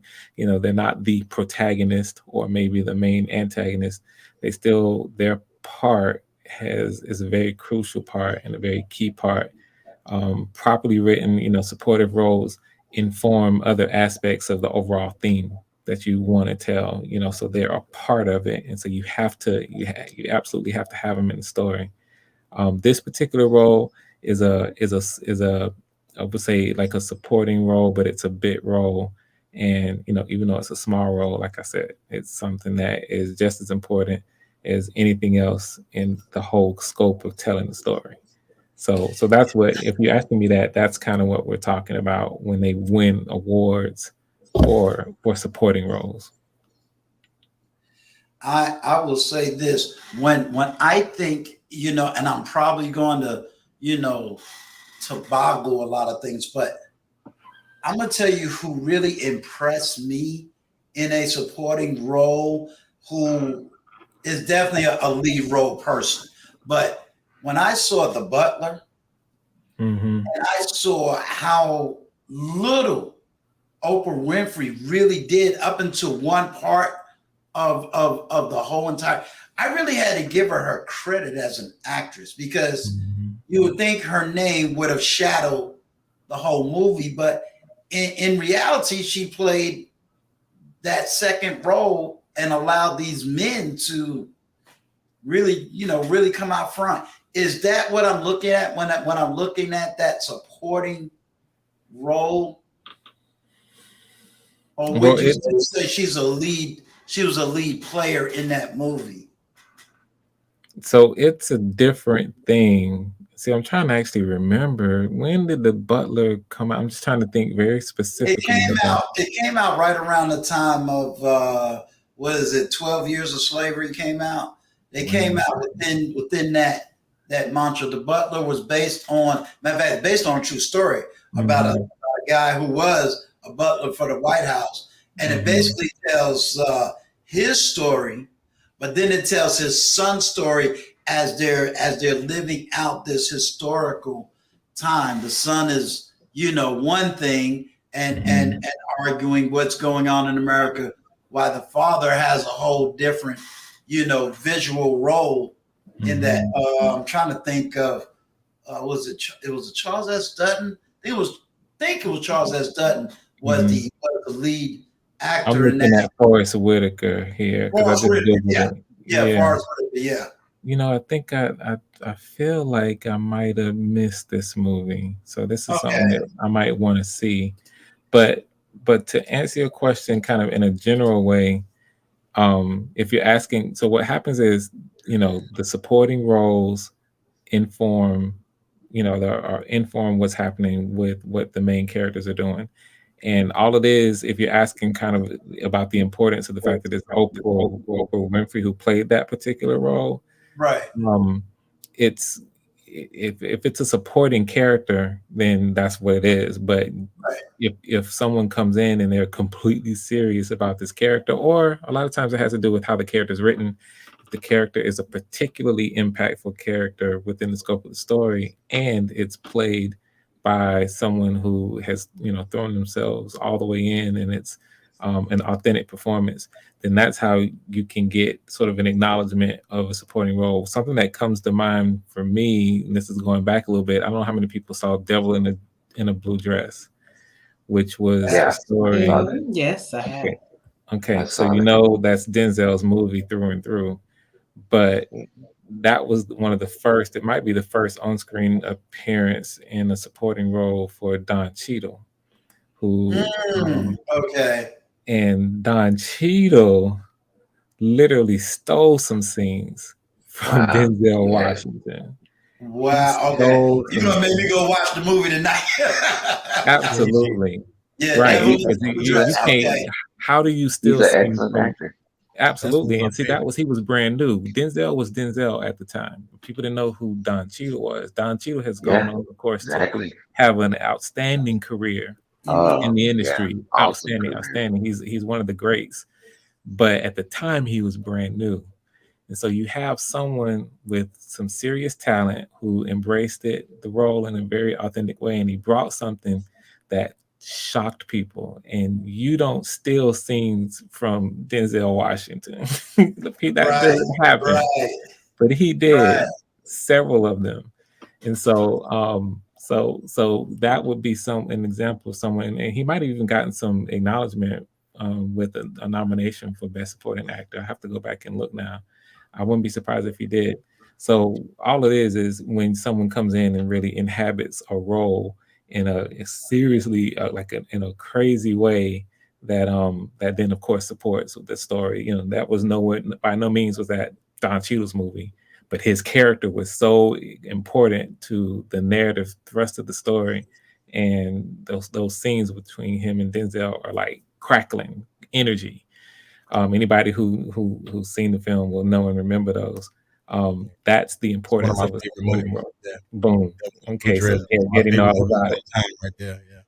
Almost like Jaleel White did for his character, because they said his character wasn't written into that comedy series, and all of a sudden he went and Steve Urkel was not an original. It was supposed to be like maybe 1-2 times he was supposed to show up, and they said he did such an awesome job that he literally stole the show. Yeah. I don't know what the beginning was, but he turned into a lead. I don't know if it started out that way, but I don't know if he was supporting at the beginning, but it wasn't long before he was the absolute lead, one of the leads. I actually have another perfect example of that. Remember the cornbread fight scene on Life where Michael Tarafello, I think he was Goldmouth. Yeah. He, didn't say much, but he commanded, that's one of the scenes I most remember. You're going to eat your cornbread. Everybody knows that. You're right. Yeah. You're right. Remember. So and that's the sense everybody remembers. You're right. Yeah. Right. So you quote that scene all the time. Right. And so you can definitely have a part, that's only maybe a couple of lines, but if you make those your own and you give it your all, that can be some of the most memorable lines, and people can just, automatically pinpoint in time where they were when they saw that movie. They hear you, say those lines. So yeah, it's gonna be nice. And as I think I stated on your show, Frank, I didn't even think I was getting paid for it. I was coming in and willing to just learn because I didn't have any experience, and that's not something that I was expecting. So we're just gonna see where it goes. Mm-hmm. Well, you're absolutely right. I'm right there with you. I had to ask twice, I'm getting paid for this, because I was coming in with the volunteer stuff too, okay, I'm gonna come in, I'm gonna do 100, I'm gonna do this great volunteer acting, I would have never seen that coming. So that's what you call good business, right? Exactly. And it's being respectful. Do business with black folk. We always got this thing where we got something going on and we expect people to do things for free for us. Free, right. For the lookout. Free 99. That's the quote, right? Look out for the lookout, right? You know what I mean? So, you Three do a ninety nine. service for a person, you should get paid for it, and that's good Right. business, and I can respect that. Yeah, Yeah. just being respectful of the process. And everybody knows that, I'm not someone who has a whole lot of money, so it won't be no huge amount. But the fact is that it's size, it's for what it is. It's showing an acknowledgement and me being appreciative of you contributing to creating something. And then when I talk with everybody together, there's even a little bit more to it than just that too. So yeah, I appreciate you commenting on that, and Getty has it 100% right. Yeah. Let me ask you this. Would you be able to produce something? Because of, like I said, there are some people that reach out to me behind the scenes that want to support you. And like I tell everybody, the money needs to go to him, because it's one thing for me to say, well, I got this amount and here you go. But you are the man, you are the producer. You know what it takes. You know what it costs. Mm-hmm. Do people just go to your page and reach out to you? How does people who want to be on the financial back end to support you and what you're doing? I just feel blessed to be able to have you on the panel and just be able to talk about it. But how do people on the back end be able to connect with you? Yeah, thanks for asking that. It's the same as really what all of us are doing here in terms of creating content. If you want to contribute financially to this, then it is just a matter of going to my Talk with Frank Gooden page, and it's basically just sending the cash out right now. We all are going through the same thing. Part of the reason why I'm doing it through the YouTube system is because at some point we're going to get the subscribers, at some point we're going to get the watch hours, and then we'll be able to be monetized. And then anybody who wants to support it financially can do it in that way. So it's really the same as anything else. If someone has something even bigger in mind, in terms of contributing to something where, if we have success like I think we are, then of course we're going to keep going. And so if people want to contribute to that, that's something that we can always talk about. My information is right there on my page, with Talk with Frank Gooden, or on the Life or Death page, either or. So yeah, that's what it is. It's the same thing. If you see, I'm really glad you asked that, because in this is really about, as we know from what we've talked about so far, there's an objective.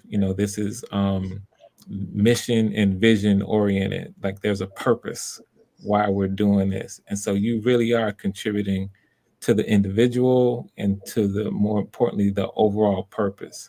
I really see myself as someone who, if this is successful, then it's kind of paving a way for more of us to do a similar type thing, and for me to do more and more and more, which opens up opportunities for everybody. So not to compare myself at all to Tyler Perry and the success that he's had, but we see that in a manner of speaking with Tyler Perry, the success that he's had opens the doors and helps to support talent that might not have been, able to get, participate in the Hollywood system the way that they can participate in his films, and open up opportunities for Black cast and Black crew, and starting his studio in Atlanta and everything that he does. It's a similar thing. When you are kind of purpose oriented and mission oriented, if we move forward, the support that you get really does open it up for more people. And so I'm glad you kind of asked that. And really that's what it's about. If you kind of see the mission, you see the purpose, you feel like where it's headed and you want to support it, then absolutely, that by all means, please. So you got a page for yourself and the film?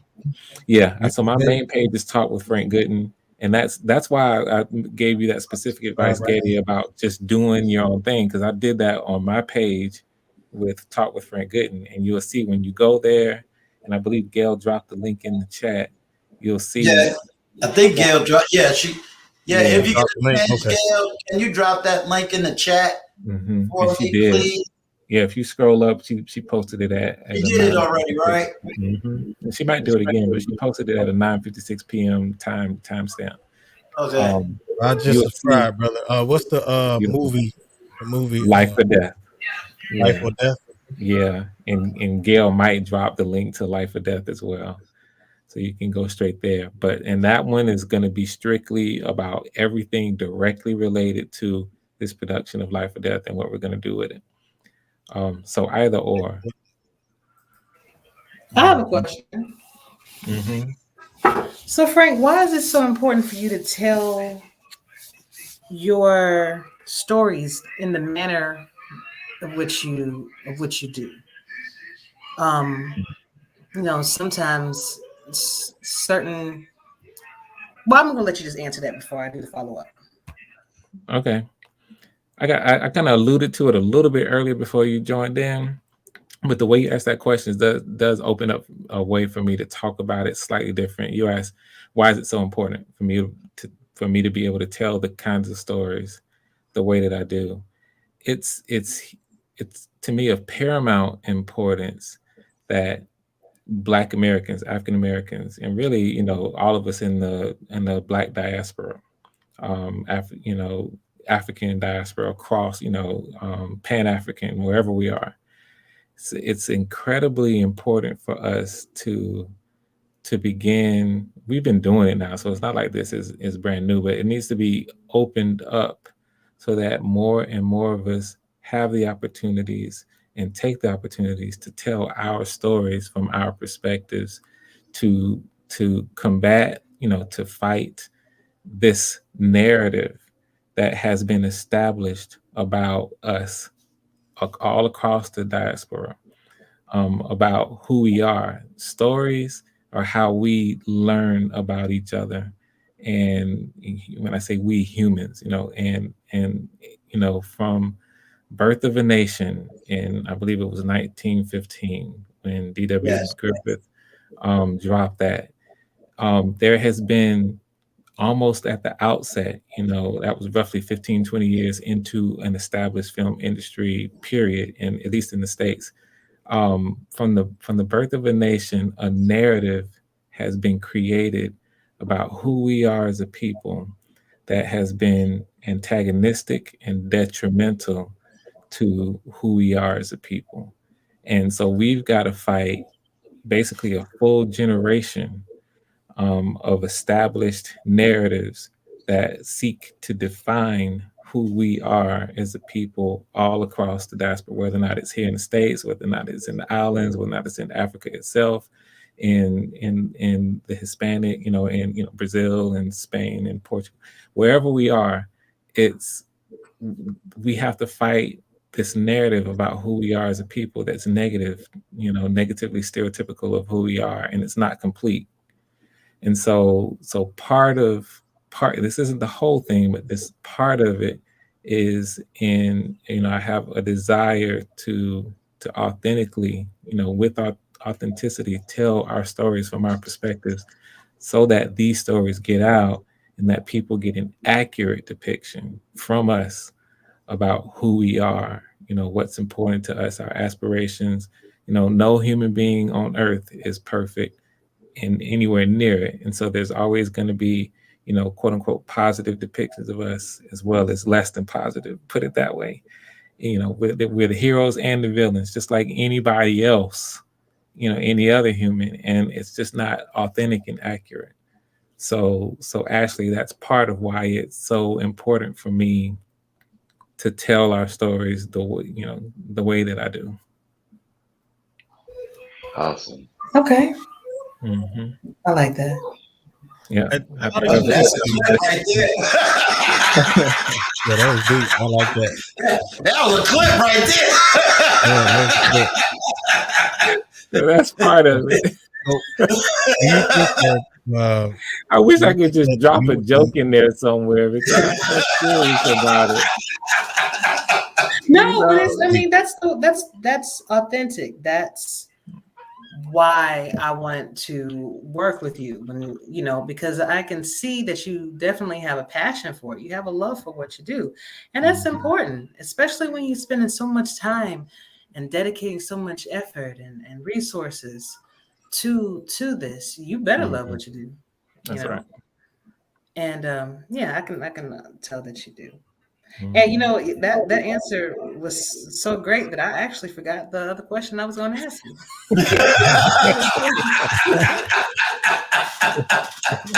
Getty's about to say something, and this time we got to get Adrian because we left Adrian on so long last time that Adrian had to drop off. So I think Getty wanted to say something. Adrian, welcome. Yes, I did. I came wanna back. ask a question. I'm sorry. Hi, Yeah, go ahead, Adrian. I came back. Yes, welcome. Adrian in the house. Adrian in the house. Frank Gooden, Yes, ma'am. what is this didacticism that you're up to? See, here you go. She asked me that question on my channel during one of my live streams. And Yeah. of course, I answered it, and it happens to be right up Adrian's alley. Yeah. Yeah, you know, she want to see how intellectually inclined we are. You know, she throwing out words. Yes, we all understand what you're saying, there, Professor Nash. Those 4-syllable words.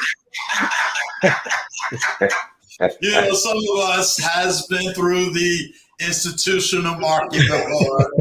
So we totally understand. Look, Uncle Sue.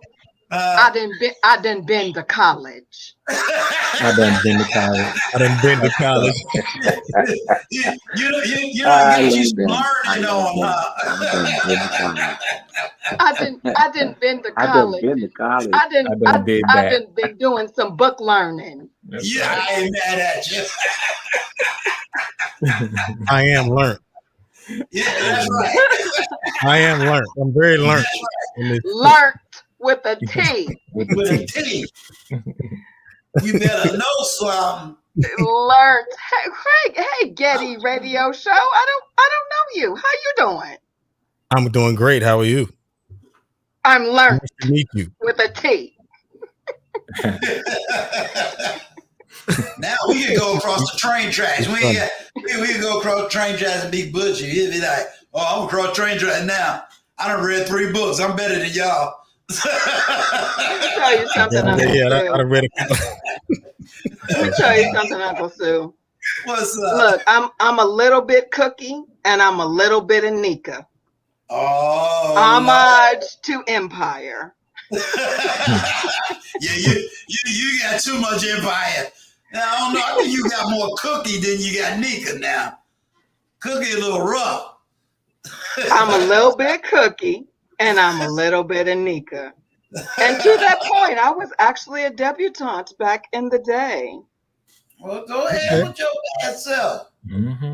Frank Gooden, shall we tango? I guess we're gonna have to one day, right? All right now. All right now. I will even let you lead. Look at you. I'm gonna clip He's gonna let you lead. All right. I know, right? You know, the man when the man takes the woman in her arms and they do the ballroom dancing, the man is supposed to lead. I hear you. But we got thrown off by the letting part. That's all. I'm messing with you. Right. I'm messing with you. Why you think I said, oh, I'm gonna clip it? First time she let a man lead, y'all better get this. Right. So funny. So what's the topic? I dropped back in to see what's what. Well, basically, where we at right now, we're just, allowing people to ask questions, get ideas, etc., as to, the movie, the production, to ask, Frank Gooden any questions about the movie, about anything dealing with movie production or its writing, etc. So it's really just semi, open panel until nobody has any more questions, and then I'll shut the platform. I did down. want to ask a question. Yeah, Getty had a question. Yes, I did, because I love history, and you did bring up the original Birth of a Nation. So, how much do you think that the narrative that was painted from Birth of a Nation, and we all know the original zombie movies, where the zombies were black, right? How much do you think that plays in the narrative of us dealing with racism, white supremacy, and being facing prejudice today?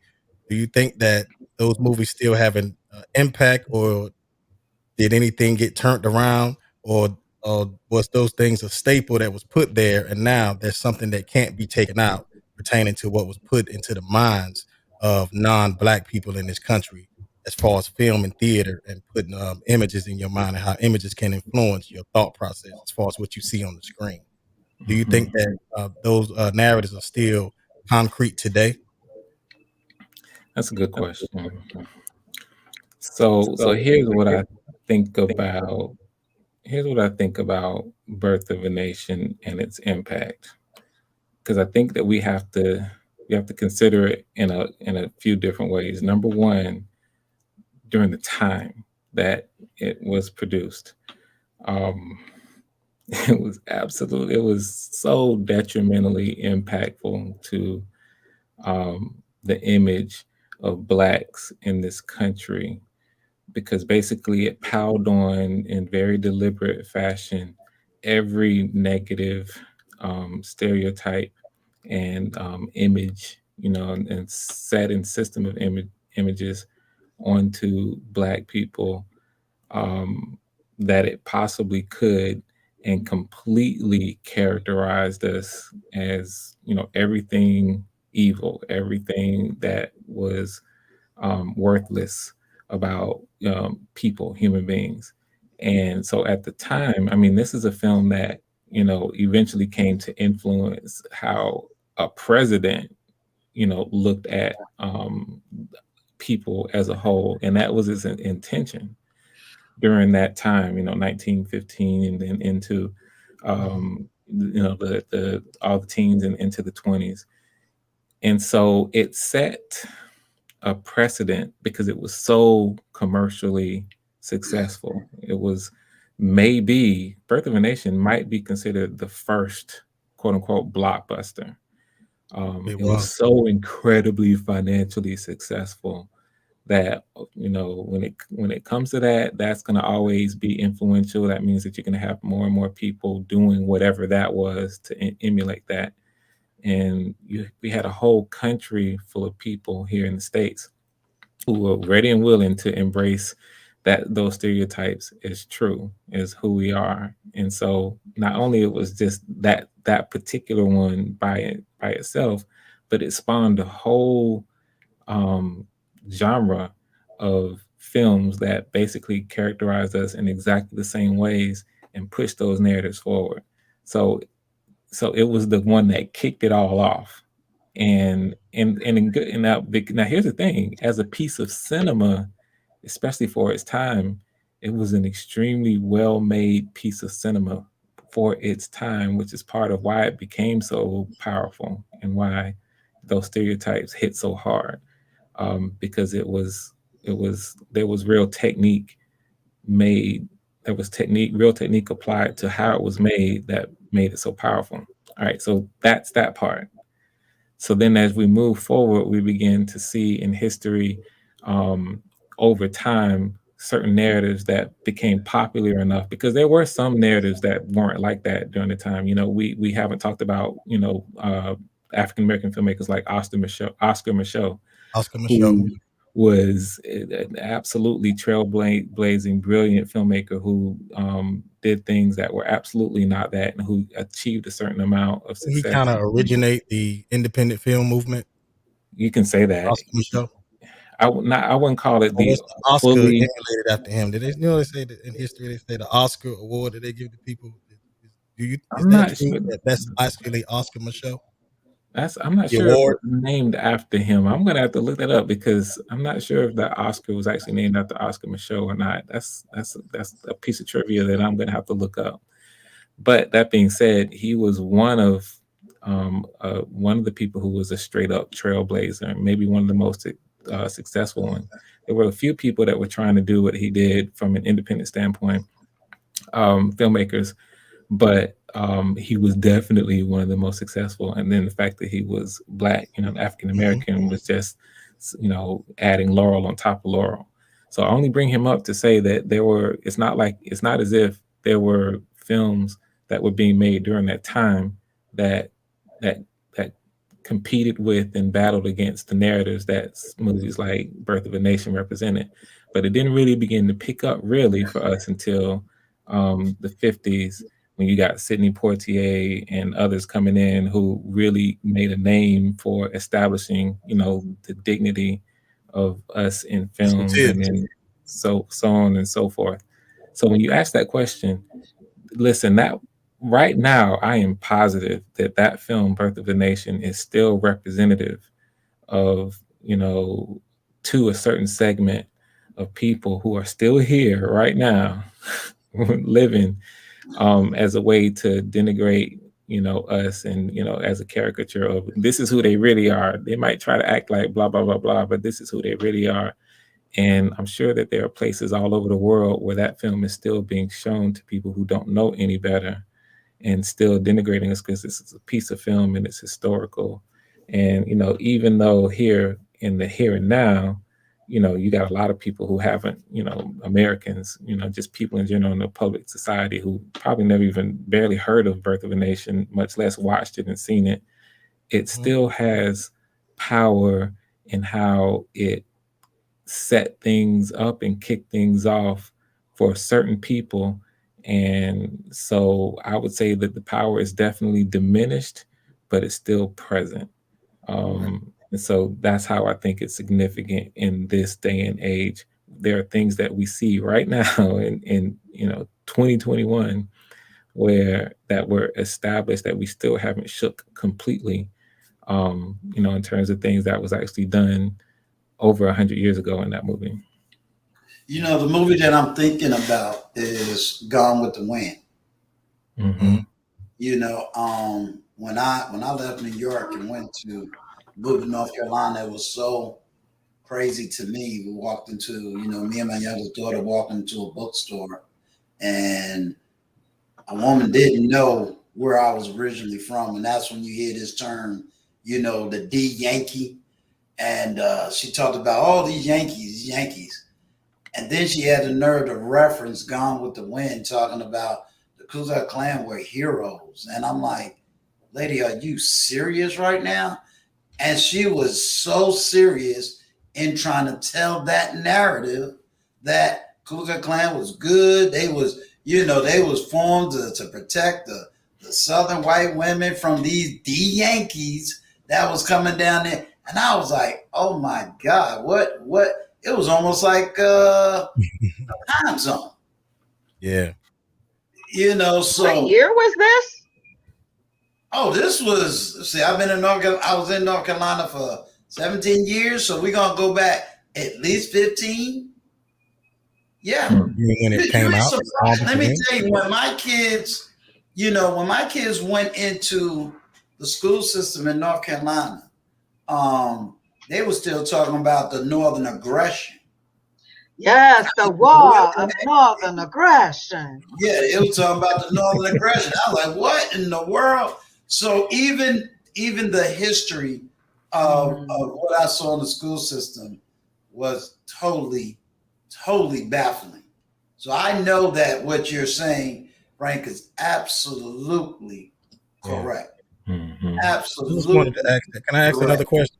Sure. I got a filmmaker here, and like I said, I like history. So, so if you remember the same movie, Birth of a Nation, Nate Parker did another version of A Birth of a Nation, and he kind of really told the true story about what happened about Nat Turner's The Rebellion. He kind of put it on that, right?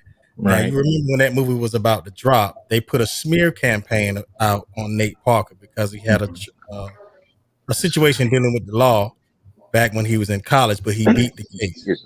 Now, the power that movie would have presented to us to see something like that on screen, where us standing up and rebelling against white supremacy and slavery, and how they orchestrated a shutdown of that movie and even used black people to really shut that movie down and kind of throw a monkey wrench in the plan, and the movie flopped and it failed. Do you think that the powers that be kind of didn't want that to get out there, or do you think that it was just one of those things where if you put a successful black man out there and you throw a smear campaign at him, then black people are going to always adapt right back into the slave mentality and just try to destroy them just like everybody else do. Like in a sense of we look at ourselves through the eyes of white supremacy. You know what I mean? Mm-hmm. So that's a good question. That's also a tough call. It's a tough call because it could very well be elements of what you're talking about from sort of this overall powers that be / political / maybe not so political in terms of pure politics and governmental politics and power versus Hollywood politics. It could well be. All we can do from our side is kind of look at the material and then, like you said, kind of look at what happened around it and kind of come to conclusions. So Nate Parker's film it did what it did, and it was definitely it was what's a good way? It presented a very, generally speaking, controversial narrative and put it right up front about what you're talking about, Blacks in that particular time fighting back and winning and showing, some of that stuff, being able to win at some point. So that's just a tough call. The reason why I say it is because when you ask me a question like that, like, do I think somehow that has something that, they wanted the power that was such that it was maybe threatening. And so somebody had to come in and try to, make the person who's heading it up, like cut them down, cut them up, take away their authority or, try to do a smear campaign on them. It's tough because we have seen kind of other narratives that can be pretty powerful, kind of get out there and maybe do something similar. So it's just kind of tough. Like there are other, films out there that are kind of pretty powerful and didn't go quite as far in the way they presented it as that. And at the same time, like, I think that's a solid film, but narratively, there are some criticisms, like narratively and just from a storyteller and filmmaker standpoint, there are some legit criticisms that I can levy at it without, and these are just not criticisms to cut him down as a filmmaker, but criticisms of the artwork. And that's one of the things that we learn as filmmakers is, the validity of how pure or how well made the art is, in this case, the film is. So that's a tough question, but it could be a lot of different things that contributed to that. Bottom line is there definitely, I'm sure, are powers that be that did not want anything like that at all to even be suggested and put up on there as something that, happened or can happen. So you kind of never, it's hard. I don't know. I guess that's a good way to answer that. I really don't know. Yeah, because I remember the controversy of just getting X on film. All the things that Spike Lee went through to get that. I remember when I'm trying to think of what is that big movie? Was it a Spike Lee movie? No, this is when it first came out. It turned America upside down. Roots.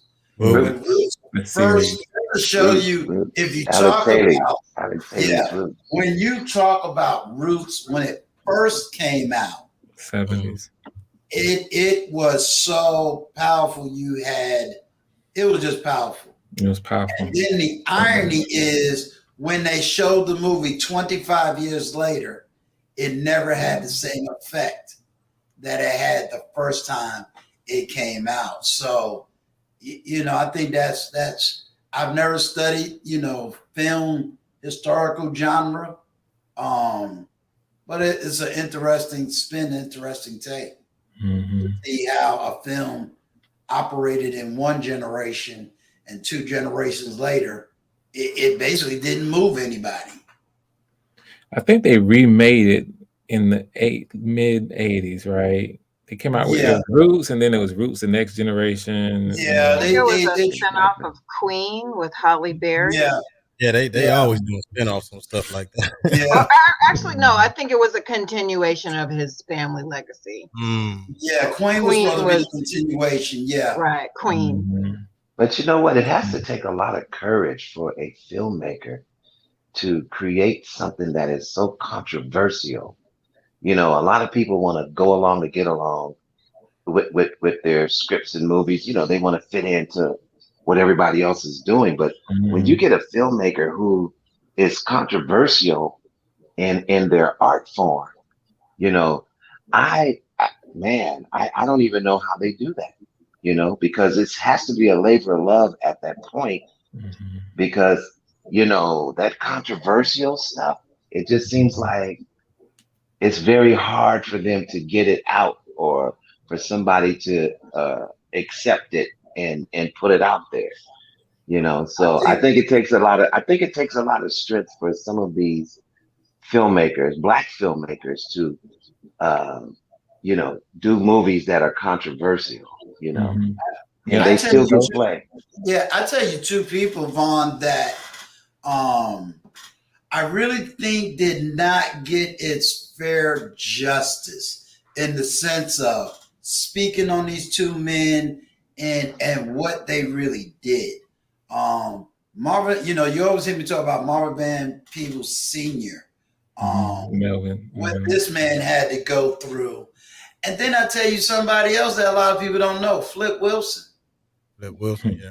Yeah, You know, he is the least talked about, you know, when it comes to a Black man that really set the stage for the Arsenio Halls. And you know what I'm saying? Like we don't, a lot of people don't really know him and his story and what he went through to be the man that he was, you know. So that's just two names that's really never talked about. Yeah, the variety comedy shows. It was called Variety. He originated of that. He was clever. It was called Variety. Yeah, Richard Pryor too. He had variety shows, and you know, back in the day, I mean, you know, these people paved the way for people like a Frank Gooden. You know what I'm saying? That who's going to go on to do great things. Yes. You know, and it's so good to look back and recognize them, though. Because some people think that, oh, I just did this myself and I've arrived myself. But, you know, we have all rolled on the shoulders and the backs of other people that has brought us to the place to where we're at, you know, and we need to be appreciated. And history is continuing. So, absolutely, you know, that's why it's so important for us to tell our stories and to continue to do it in our ways. And the people that we're talking about who are controversial, they are being guided by something other than, you know, the financial incentive to making movies.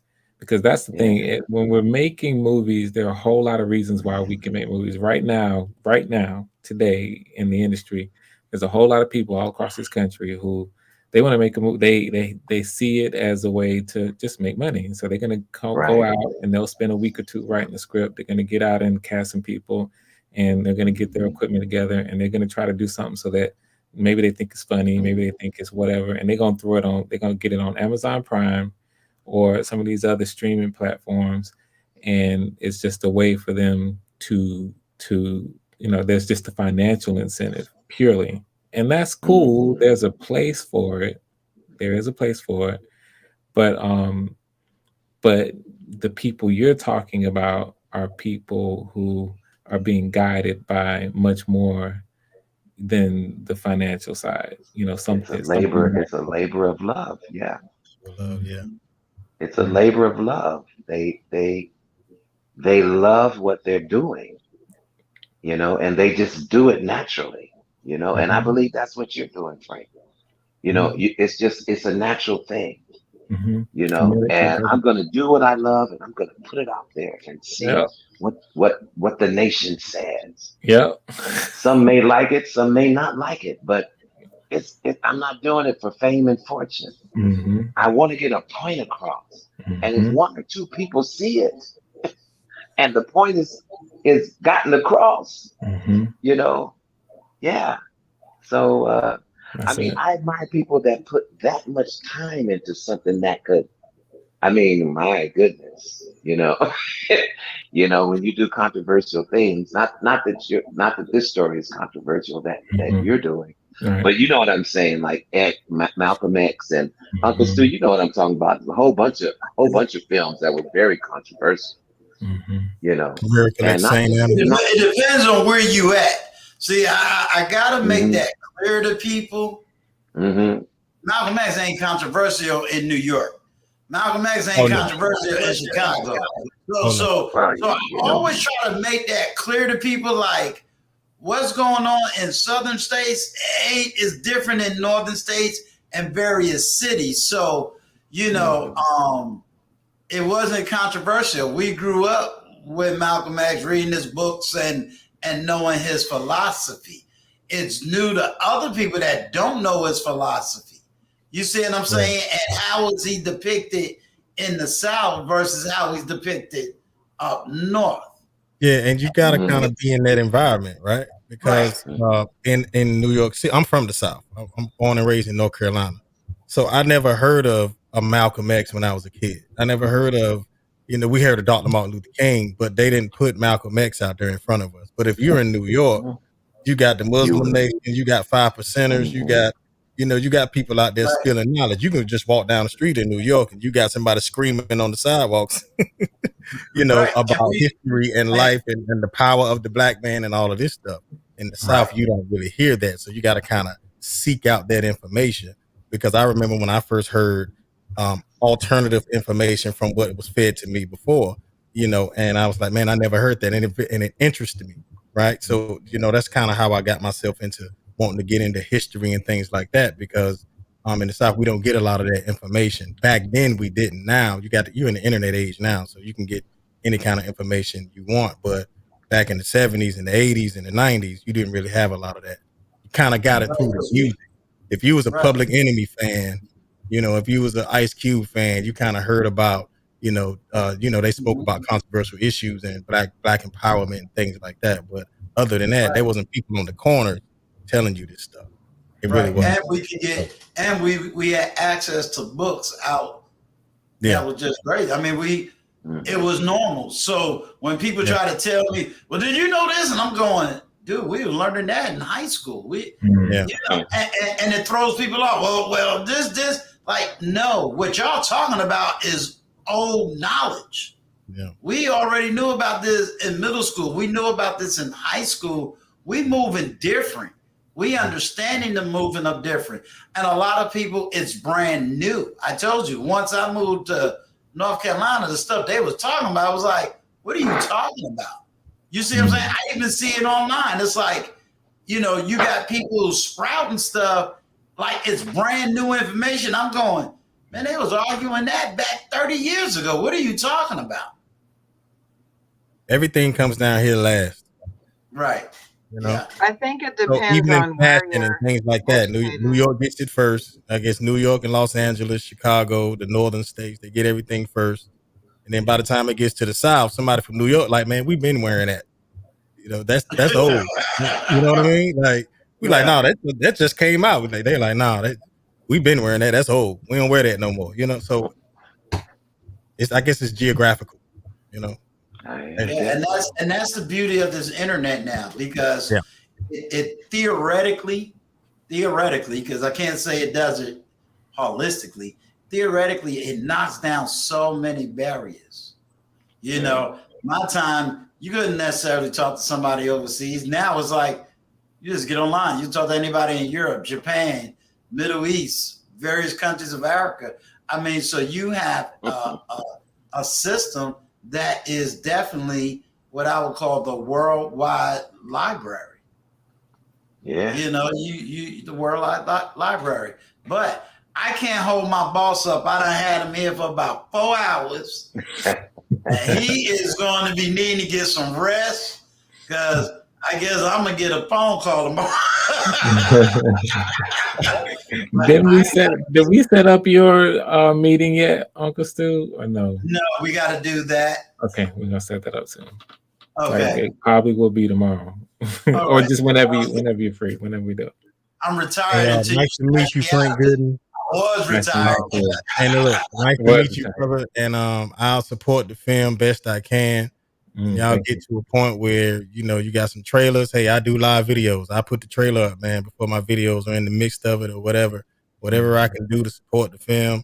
You got some still shots. I will put that up on my page and support it all the way up until it's released. And when it's released, I will, let my little audience know that what's going on. So if anything I can do to support it, man, I'm here for it. I love positive movements like this and supporting Black men doing something positive with their lives. So yeah, I'm all Definitely for it. speak on it. Just let your people know. Thank you. Yeah, tell people about it. Hit that notification bell on Life or Death, and that way you will see every time we do something on Life or Death. When it And pops up. I tried to find it, brother, on YouTube, but it didn't pop up. So is it Life? Look up Frank Gooden. I put the link in there. Did you see the link that I posted? I put the link in the chat. Vaughn might have dropped the I can link. put it in the chat. Oh yeah, I again. see it. And Gail did too in the chat. For the actual movie page. I subscribe to your page, your personal page. I don't want to. Yeah, but I posted one for specifically Death for too. yeah. See, Gail, she posted it again, so there it is. So yeah, you'll Thank see you, Gail. mine, and then you'll see I Life love or you. Death. Yeah, Gail's on it. Yeah, Gail is on it. So yeah, when you do that, then that's the number one way. Just don't be shy about letting people know this is coming and to give it some attention. Yeah, as we go forward, definitely. And then of course anything else. We'll do, brother. I do a stream every Sunday called Struggle Stream Sundays. I stream every Sunday at 6:00 because I'm a struggle streamer. We are. So I do it at Sunday at 6:00. I will be highlighting your film and what you got going on your page and everything, and try to direct people your way. So my next live stream is going to be this Sunday at 6:00. So, and I'm open to any 6 p.m., collabs or sir? anything. Is that 6 p.m.? 6 p.m. Yes, on Sunday. Okay. What time zone? Eastern or Eastern time. I don't know. Then they say you're overseas. Who, No, me, me, I'm Adrian? here. No. Yeah, you're in America. You're overseas. No, The young lady. when Nash come to your page, just make sure that you phonetically say all your syllables. Make sure you're as articulate as you can sound. I would love for her to come to the panel. I think that'll be great. I think that'll be fun. She's gonna be grading you. Oh, you're wrong. I'm open for all. I'm going to be checking your citations and such what. Look, Frank is a college professor. He checks those citations. Right, and she wanted an APA, so I hope APA. you're ready. I can do APA, MLA, Kelly Blue Book. Oh, I'm sorry. That's the legal. That's the legal. But Frank, you did say something about a collab or something like that, right? Hang on. You said something about a collab or something. Yeah, I'm saying I'm open for collabs as well. I would love to do that, man, because like I said, I'm a history buff, man. I did have some more questions for you, but I didn't want to hold you. As far as film and stuff like that, man, I'm an avid reader of our history, especially our history. Some good questions. Yeah, just in terms of history, filmmaking, anything. I'm not an authority, I'm just a passionate filmmaker who has studied it some, and so. But at the same time, I'd be glad to chop it up, on any kind of collab, however you want to do it. Okay, that'll work, man. I'll be in touch. I'll hit you on your Instagram or something. That's what's up. Getty Radio. Thank you, man. Hey, much You are so welcome. Good luck on the project. Like I said, I will be behind it. I am behind it 100%. And every chance I get, I'm going to promote it. Thank you. Thank you. Uncle Stu, good night. Good night, sir. What's the other? What's your name in the panel? I don't want to. Adrian. Good night. I hope to see you Sunday. My man named What's his name? Vaughn. You don't have a name, Great. Uncle Stu. There you go, Vaughn Bryant. Nice to meet you, brother. Pleasure to make your acquaintance. Nice to meet you too, Chief. Hope to see you on the panel again. I hope to see you on the channel. And whatever you guys got going on, I will support it 100%, man. Getty Radio, I'm out. Peace. All All right. right. Peace. Take it easy. All right. Adrian Vaughn, I'm going to take you off and I'm going to have a few last Okay. moments with Frank Gooden. And Yes, then sir. we're going to Yes, shut sir. this stream down. All right. At some Thank y'all point, so I need much. to catch up with Y'all you, coming Uncle up. Stu. Good I need night. to catch Good up with night. you at some point, sir. Uncle Stu. Okay, no problem. Okay, have a good night. All right, you Good too. night. Thanks, Adrian. Thank you. Bye. Bye. Hmm. All right, sir. Mm-hmm. I'll make sure that I get some film edits out so that way a lot of things that you said tonight will definitely be, posted. So what I'll do is I'll end the broadcast. Just don't leave. Give me your backstage for about maybe a minute or two. Mm-hmm. It was a long live stream, so we did pretty good. Yeah, no, and thank you again for this opportunity to talk about it and showcase it. You're the man. I appreciate Now it. I'm following the man now. All right. To everybody in the chat, I thank you. Salute to you, Gail. Get some rest because I know you're rocking and rolling. So you have a good night. All right, everybody. Uncle Stu is out.